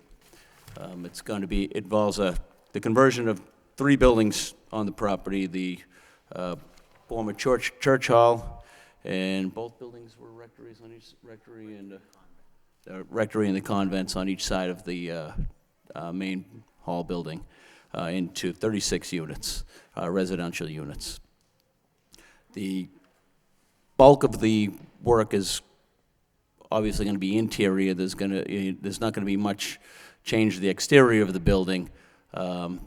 What change that there will be is typical with the church properties, will be primarily beyond the control of the developer, which, what parts of the building are considered religious artifacts that would be removed. In the rear of the building is where the parking area is. There's more than sufficient parking under the zoning bylaw, but there would be some work done out to the parking area, and that it would be brought into compliance with the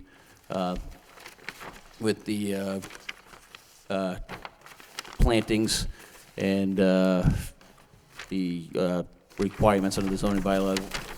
We add landscape islands and additional green out back, so it would actually be an improvement to the existing parking area out back. Other than that, there's not going to be a whole lot of change to the exterior of the property. It's going to be primarily interior. Would be involve 36 units.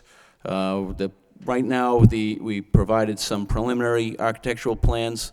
They are, subject to change before the final plans are submitted, but the intent is to be a mixture of 2 and 3 bedroom units, ranging from 850 square feet to 1740.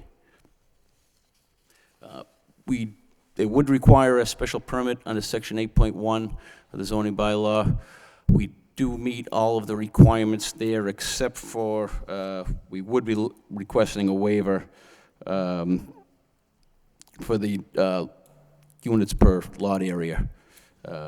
The building itself is, 60,000 square feet of, just under 60,000 square feet of gross floor area.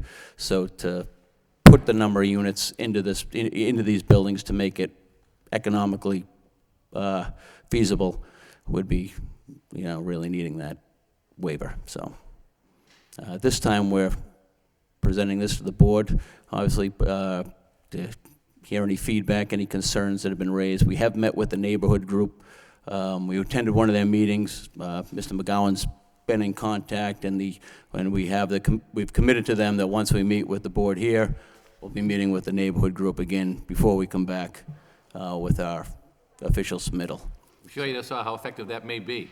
What's that? Excuse I'm me? sure you saw how that effective it may be after sitting here. Yeah, no, we earlier picked this up a evening. couple tips earlier, so, right. I mean, I mean, what we've learned sometimes is, by meeting with them, sometimes you alleviate a lot of the fears Yeah. that they have once you explain the overall, what may go on. I think the overall theme with the neighborhood, I mean, I'm sure there may be some more specific concerns, but there's no secret they're attached to that building in that neighborhood, and they have, I think the overriding concern was that that building remain, and that there's some use that's going to A lot of keep history it there going. for a lot of people in that neighborhood, sure. But I mean, like you say, a lot of people not knowing what you're gonna do, the fear of what you may go in there compared to once you speak with them and tell them what it is. I think Mr. McGowan knows what we're talking about from past experiences. Yeah. Oh, good. One of the only questions I just happened to ask is, how is this church structurally? I know usually, it's, if you could just, you want to answer that if you could? I mean, I know when you look at churches, they're old, they've been there for a long time. I know you've done this up in the Acre area and. Brian McGowan, 173 Methuen Street. I know when you go and look at something like that, that's probably one of the first questions Do you you guys all address. have a copy of this information? Yeah. Yeah. So I mean, usually I'm sure when you go in, you look at the structural part of it. No, I before you mean, can do anything. in regards to Merrimack Street, once we got inside the building, the buildings are built unbelievably. I mean, we haven't done the, in-depth structural analysis on Moore Street as we've done on Merrimack Street, but our initial inspections all, don't get me wrong, it needs a lot of work, would go into interior demolition, there may be certain things that need to be done, but overall structurally, they're sound buildings. And your first feedback with the neighborhood was basically they want to keep Yeah, the no, building we- intact? Yeah, we had a good meeting, we're having another meeting, there was questions, concerns, at the end of the meeting, a lot of people, my understanding of the biggest concern was to keep the buildings there. There were kind of a lot going on, no, my goal is always to do everything in my power to make everyone happy, to make it a good project for everybody. Sometimes everyone won't be, but I hear you. that's the goal. What size would these units be? They were all, I believe, 750 to 1,300 square feet. And again, as Jimmy had mentioned, that's subject to change once we really do get inside there and do all the interior demolition, so I was kind of hesitant to provide any, You're considering 1 and 2 bedrooms, or? would it- 2 and 3 bedrooms conceptually is what we have designed, but again, until we really get in the building and determine, means of egress, Right. things like that is subject to change. But our goal would be to have 2 and 3 bedrooms, all above, I believe it's 750 square feet that's necessary in that district, 750 to 900 for certain bedroom count. Does that address your parking adequately, or? We have more parking than necessary. I mean, I know usually church you have plenty, but I Yeah, don't know. no, I how believe you the break it parking down. in that, space. I think required was 72 or 74. I want to say conceptually was showing 96 or 98. Oh, is that what it was? Yeah, okay. Yep. I mean, that's always good to have, I mean, like. No, absolutely. You gotta have it. I have a question. Did you propose any kind of play areas, open space? We do have some space Kids or something? behind the building all the way to the left of the site. I don't know if, I'm sure you guys are all familiar with the property. That number 179? The proposed 12 units? Let me just. Or is it the 8? Well, Yeah. There's 2,015 square feet behind Yeah. the 12 unit. Exactly. Currently, it's like a concrete, I believe that's that was a school building before, I believe, and I think they utilize that as a park area. So our goal is to try to figure out the best location to put some type of amenity on there. Yeah. And it seems like that would be the most usable space at this point in time. The garage, we're not too sure. I haven't been inside there at this point, so we're keeping it on the plan for now. If we can utilize it, there's a good chance it may come down.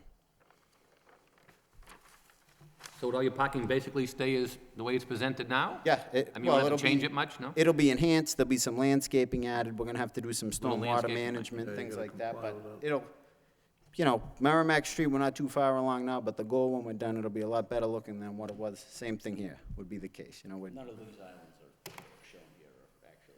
Yeah. we, met with Aaron Deep, all that stuff, my goal is to work together with everybody who's ever got the best ideas, try to implement them. But obviously do everything necessary Yeah, I to mean, meet the zoning. I mean, I think you have the proposed dumpster, you know, it has to be screened, you have, you know, I mean, usually, like you say, the questions are gonna be the neighbors' questions, you know, the parking, the landscaping. Yep. You know, and obviously, I guess, the one will jump out as now will be the, you know, lot size per dwelling unit, and. Yeah, I mean, considering the density of the buildings that are there, the 60,000 square feet of building area that we need to fill in 36 units, you know, I'm questioning now if that's gonna work, you know, with the economy the way it is, but ultimately, there's really no way we could do anything less. I mean, if you figure, even if you had 1,000 square feet per unit, that's 36,000 square feet of, you know, units, and you still have whatever that difference is. 'Cause I know obviously that's a lot of questions one time, you know, can you do small, you do big, or that's the number you're stuck with, and obviously you run the numbers and you know what you can make it with and what you can't make it with. Yeah, no, our goal is to have a variety of 2 and 3 bedroom, try to get, you know, as big a units as we possibly can to eat up 60,000 square feet and still have the common areas and. Yeah, I mean, you're showing, I mean, I think you're probably leaning more towards the smaller end. I mean, they're gonna range in size, some of them are gonna be. Yeah, building 179 that shows the 12 units. If you can see how the building, it's a long, narrow building, so the unit layout won't be as desirable as, say, the units in the church. Because it's long and narrow, there's really nothing we can do about that unless we tore the building down, and that's not gonna make sense. So those will be, you know, kind of long and narrow, minimizing your square footage where the church, you know, there's 2 floors existing. I don't know if any of you guys have been in there, but you'll have the basement will stay the same. The main area will be a loft. In the church, but I haven't been in the other 2 buildings, but I've been in the church. Yeah, no, I mean. The other 2, no. They certainly built them the right way. I mean, no one's Yeah, really they been taking overbuilt care of them lately, but, you know, How old do you think this structure is? honestly, Minimum, or what?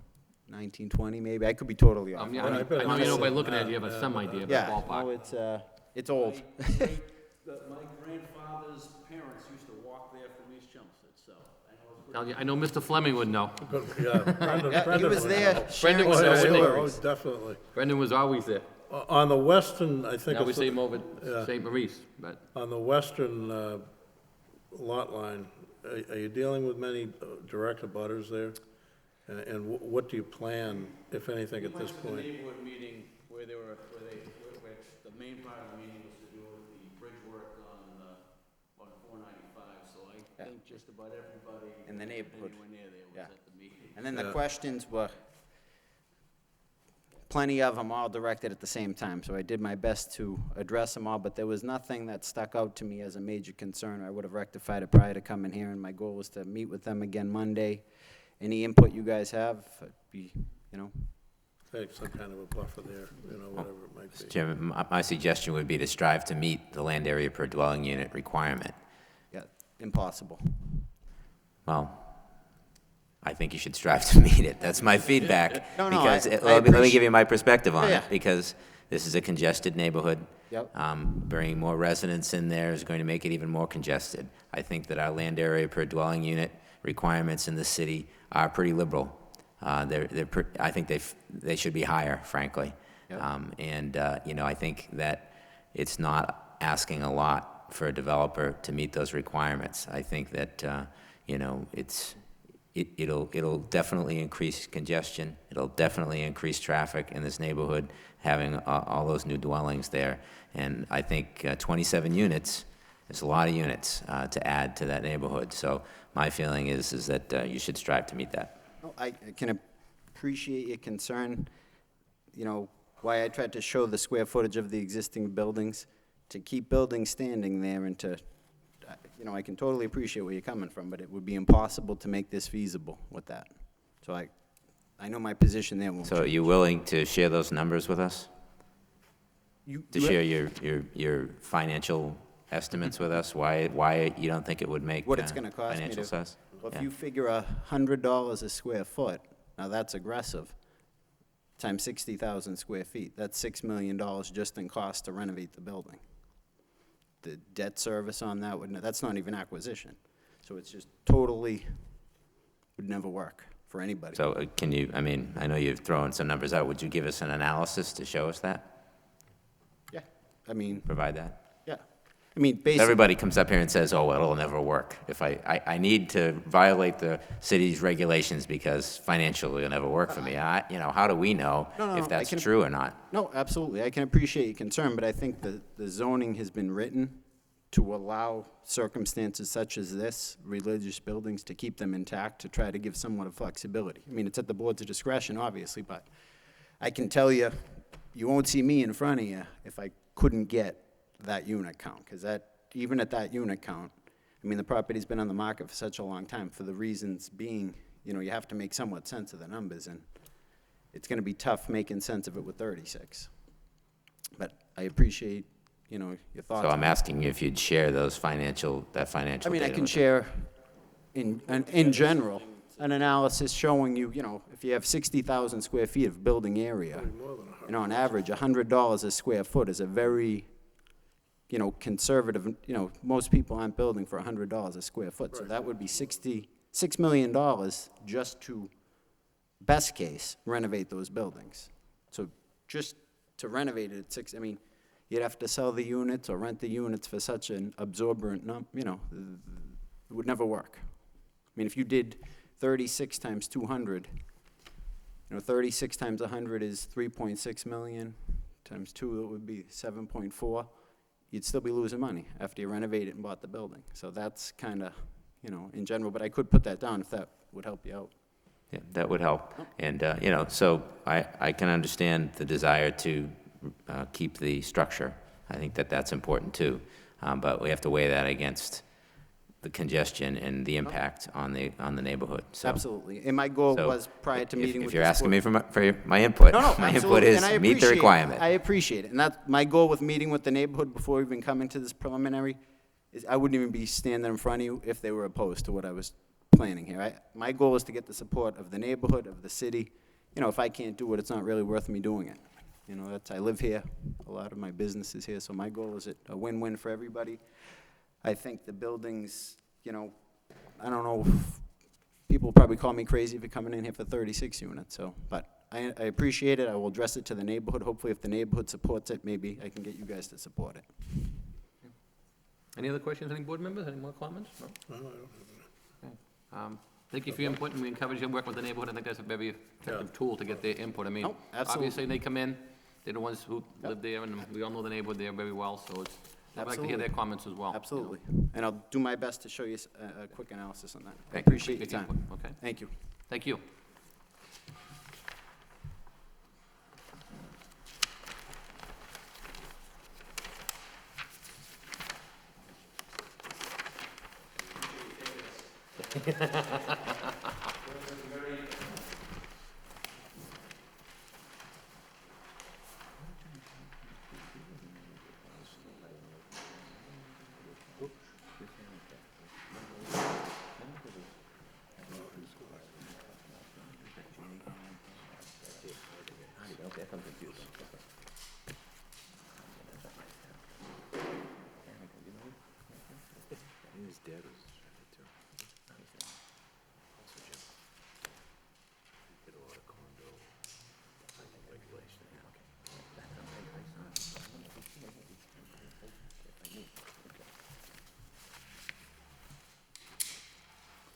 Okay, moving along on the agenda, the next matter we'll be pulling up will be zoning amendments. This is floodplain overlay district and edits to clarify errors. The planning board will contemplate submitting zoning ordinance amendments to the city council with respect to the floodplain overlay district and a number of updates to clarify application of certain provisions and edit clerical errors related to section 6.1 parking requirements, Article 7 special regulations, and the Hamilton Canal form-based code. Any proposed amendment would return to the planning board for review and recommendation in a public hearing.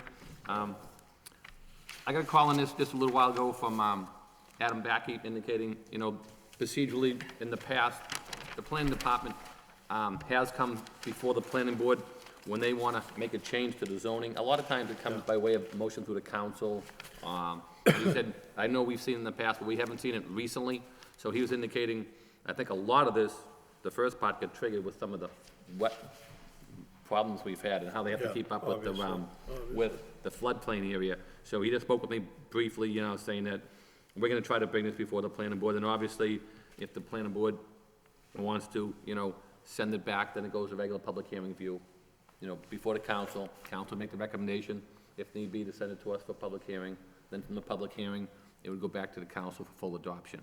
So having said that, I believe Aaron's gonna give us a little update of is what I was told. Basically, I know we have what's been spelled out in the packet, but anything you want to highlight on that? Or, I mean, I know some of the history was spelled out because of the flood problems we have, that we have to try to keep up with on this, correct? Sure. I mean, to meet the state and federal regulations, if not, we're gonna get in trouble if we don't catch up soon, right?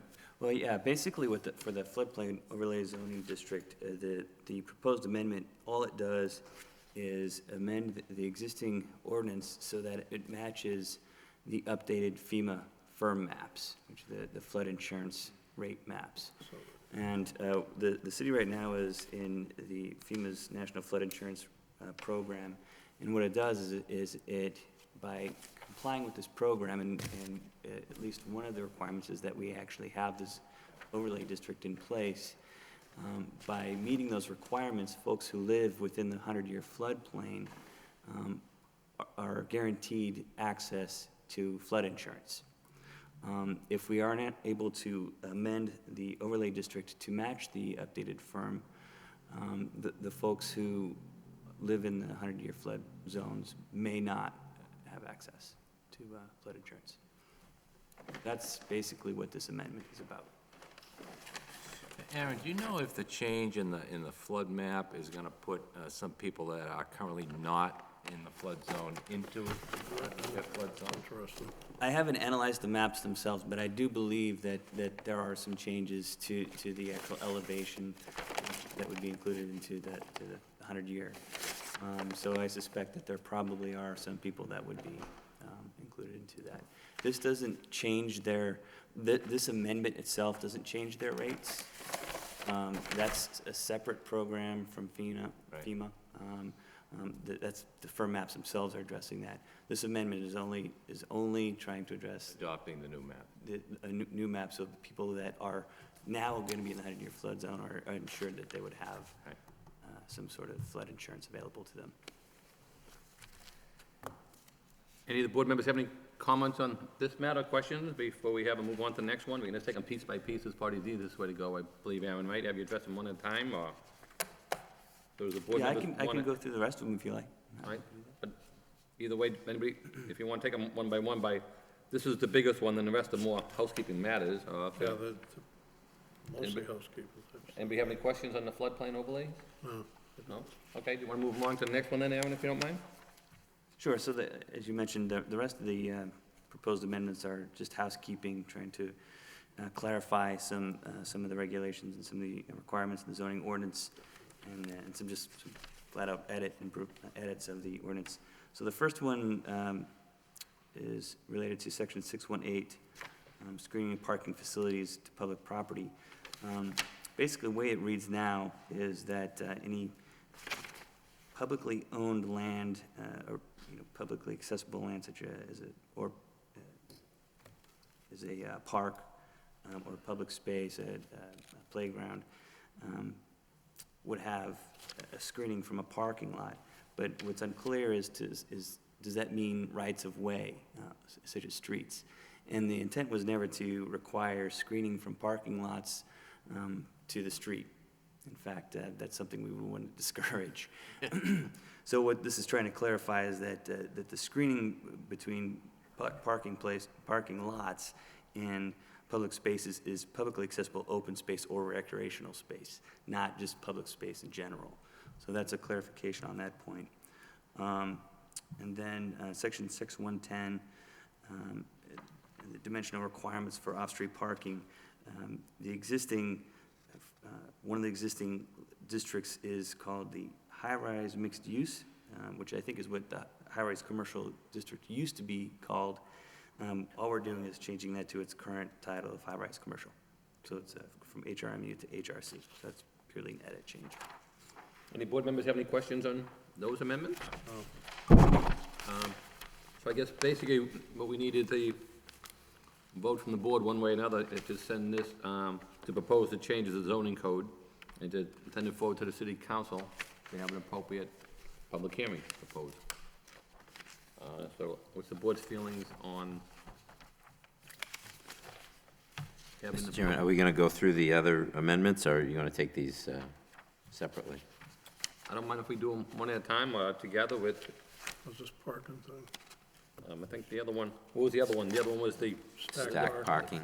oh, yeah, the one in the back there, Aaron, I'm sorry. The stack parking one that came out as a result of, Yeah, this is, came out of the Beacon Street project? correct. Oh, So yeah, this is right, they're working on that. intended to deal with that issue that we ran into with 135 Beacon, where the intent and everybody really wanted to have stacked parking available for the duplex unit, but our zoning code only said stacked parking was available for single-family residences. So this is to clarify the intent of the layout, location layout of parking facilities for single and two-family, so that two-family residences could have stacked parking as well. It minimizes the impact of parking facilities, parking lots But on the basically, neighborhood. gives it the option what happened up Beacon Street without them going to the zoning board of appeals. Correct. Yeah. That's correct. So one of the units in a two-family dwelling can stack their parking as the other unit can, but they can't stack it as to the two units, so you don't have to knock on the neighbor's door. and That's say, "Move absolutely your car." correct. So Yeah, unit the one can actual- stack his two, and unit two can't stack number one. That's right. The language in that note for. So that'd be basically the same as a clarifies. person who has a, single lane driveway in a residential. If they put two there, they can move one car to let the other person out. That's right. You could, only people who could stack the cars are people who So you own don't have that to affect same the, unit. yeah, right. A lot of people just have a driveway now with one car, they have to pull it out to pull the other one in, depending on who got home last. That's right. All right. And then the other one you have is, clarify minimum width. Yeah, so clarifying minimum width access drive for two subdivisions or multifamily developments. Right now, it just basically states that they shall be 35 feet wide. And now it's clarifying that the minimum width of an entry drive right-of-way access to subdivision or multifamily development of more than 20 units shall be 35 feet. The pavement width shall comply with standards for access drives as enumerated in section 110. So basically, the standard right now just says the right-of-way needs to be 35 feet, but it doesn't provide any guidance on the width or minimum width of pavement. So what this is doing is trying to actually point the reader to the design standard set in 6110, which provides access drive pavement width minimum dimensions. So that's what that's doing. Then I think, going along with the correct, Scribner's error in section 7.7. Yep, and that's just title headings for each subsection. And then I see, the next one would be to have site plan review on cell towers, huh? Yeah, right now, the special section that deals with cell towers, I think it's section 7.8. Yeah. Or, actually, it's. Yeah, it only goes maybe it's before the zoning 7.6. board of appeals, we just recommend, correct?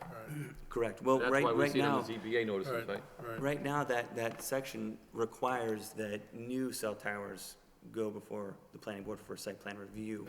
But in section 11.4.2, which is basically laying out applicability for all site plan review or all projects that need to go through that, it doesn't mention cell towers. So if you were, someone reading through the document, you're a wireless carrier and you're looking at what requirements you're supposed to meet, the first thing you do is go to site plan review, you're gonna assume that you're not gonna need to go through it. So this is just trying to Spell close out that clearly. loop, spell that out a little bit more. So they'll still have to come here for site plan and go to Board of Appeals. Yeah, right, it doesn't change Yeah, the current procedure, it clarifies in that applicability section for site plan review, that if it's a new tower, it needs to go to site plan review. Right. If it's not, if it's co-location or it's on an existing structure, then it doesn't require it. But that's not changed. Okay, I got you. So if they're adding to a tower already exists, it doesn't need a site plan review, right? Because the site's already established. That's correct. Right. Okay. And then the last one has to do with the Hamilton Canal District form-based code. And it basically addresses error that in the actual location of the district boundaries, and it has, if you're it's Revere Street. So Revere Street at one time was, early on, was proposed to continue through, so it was included in the district. So this is basically taking the Revere Street extension from Middlesex Street south out of the district.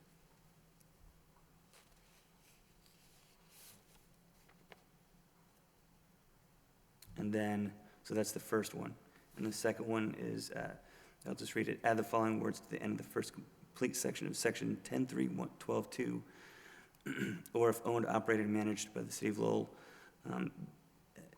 add the words related to the development of other parcels within the Hamilton Canal District. I guess that doesn't make any sense. Basically, what it's doing is allowing the city to establish the temporary parking facilities.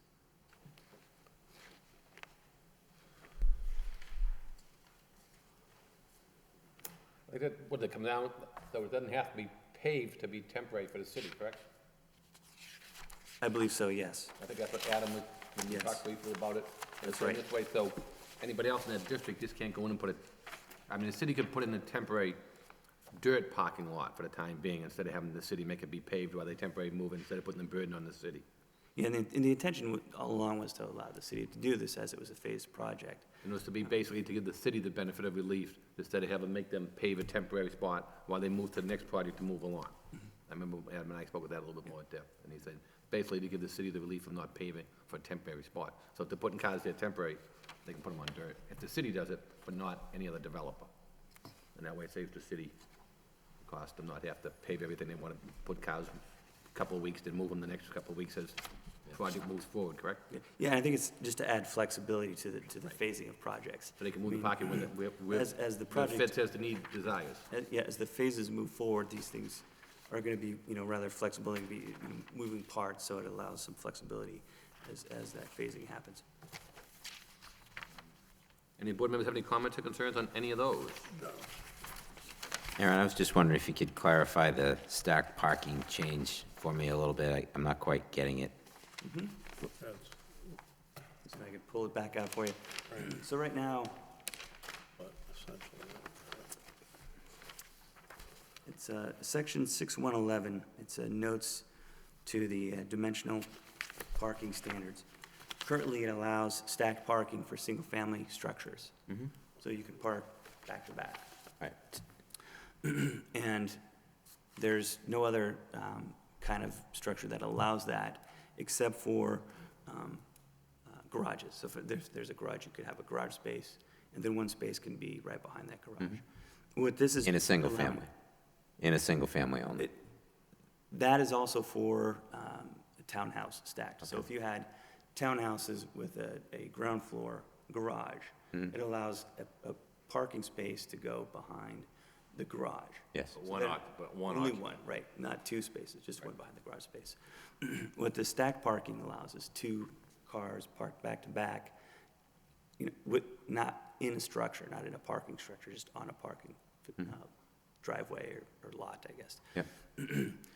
What this change is doing is letting that stacked parking for duplex units. So that in a duplex, we're not requiring, or the zoning code isn't required that they're side by side, which requires more pavement, bigger curb cuts right at the street. Whereas stacked parking allows flexibility to have less pavement at the street, less impact of the parking facility on the neighborhood. Okay. All right, so it would allow it in a two-family, stacked parking in a two-family, as long as it's for a single unit only. That's right. So later on in the provision, it states that stacked parking is only allowed if it is not requiring a owner or renter or tenant of another unit to move a car to make access for or egress for a different tenant or owner. Okay, thank you. Any other questions from you?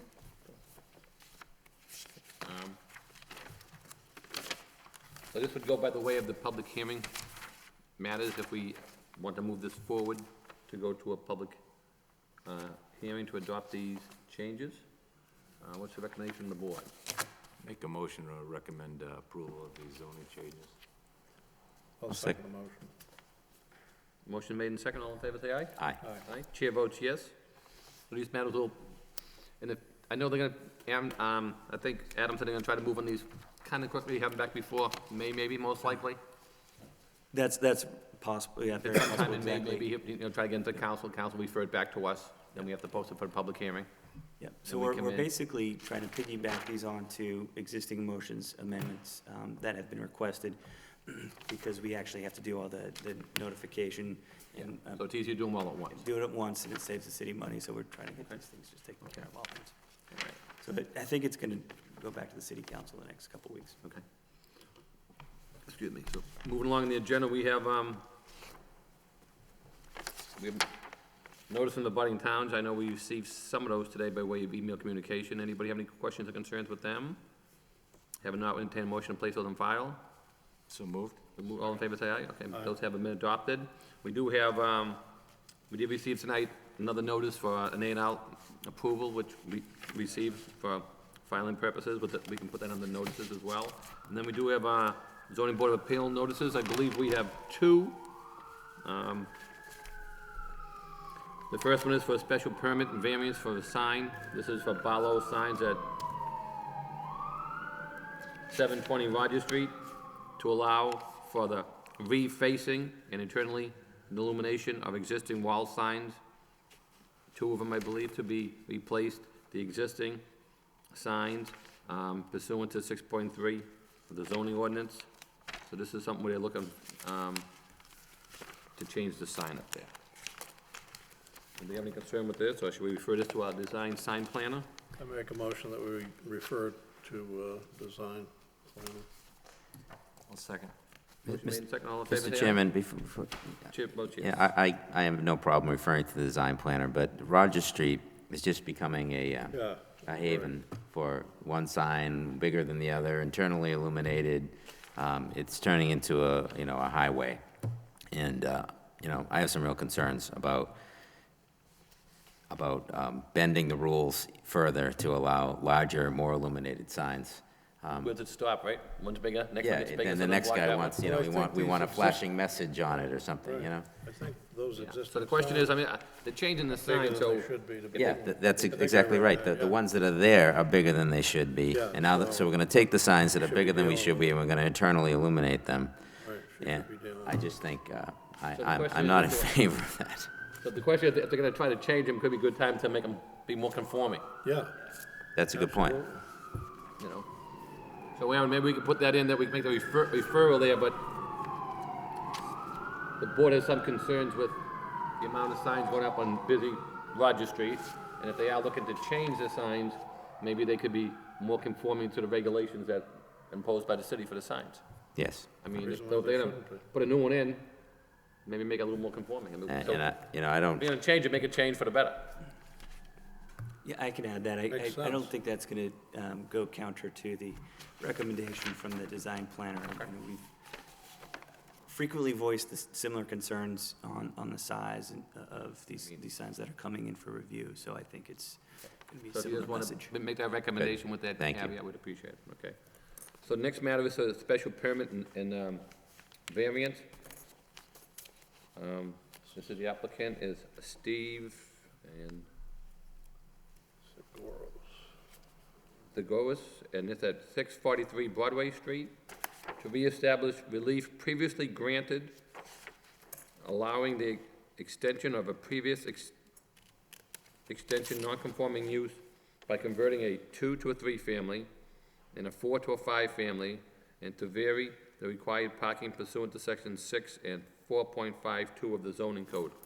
Looks like they got relief back in '02, December of '02, from the ZBA, and then for some reason or another, they didn't follow through with that relief, so now it has expired, I imagine, they got to come back again? Yeah, well, according to their narrative, they got the relief, but the apartments were vacant, so they never converted them or constructed them. Yeah. But I guess my concern is, I mean, it's 8 years ago. A Yeah. lot may have changed from then till now. Right, I mean- So, I'd have that concern. I couldn't quite make heads or tails of the plot plan.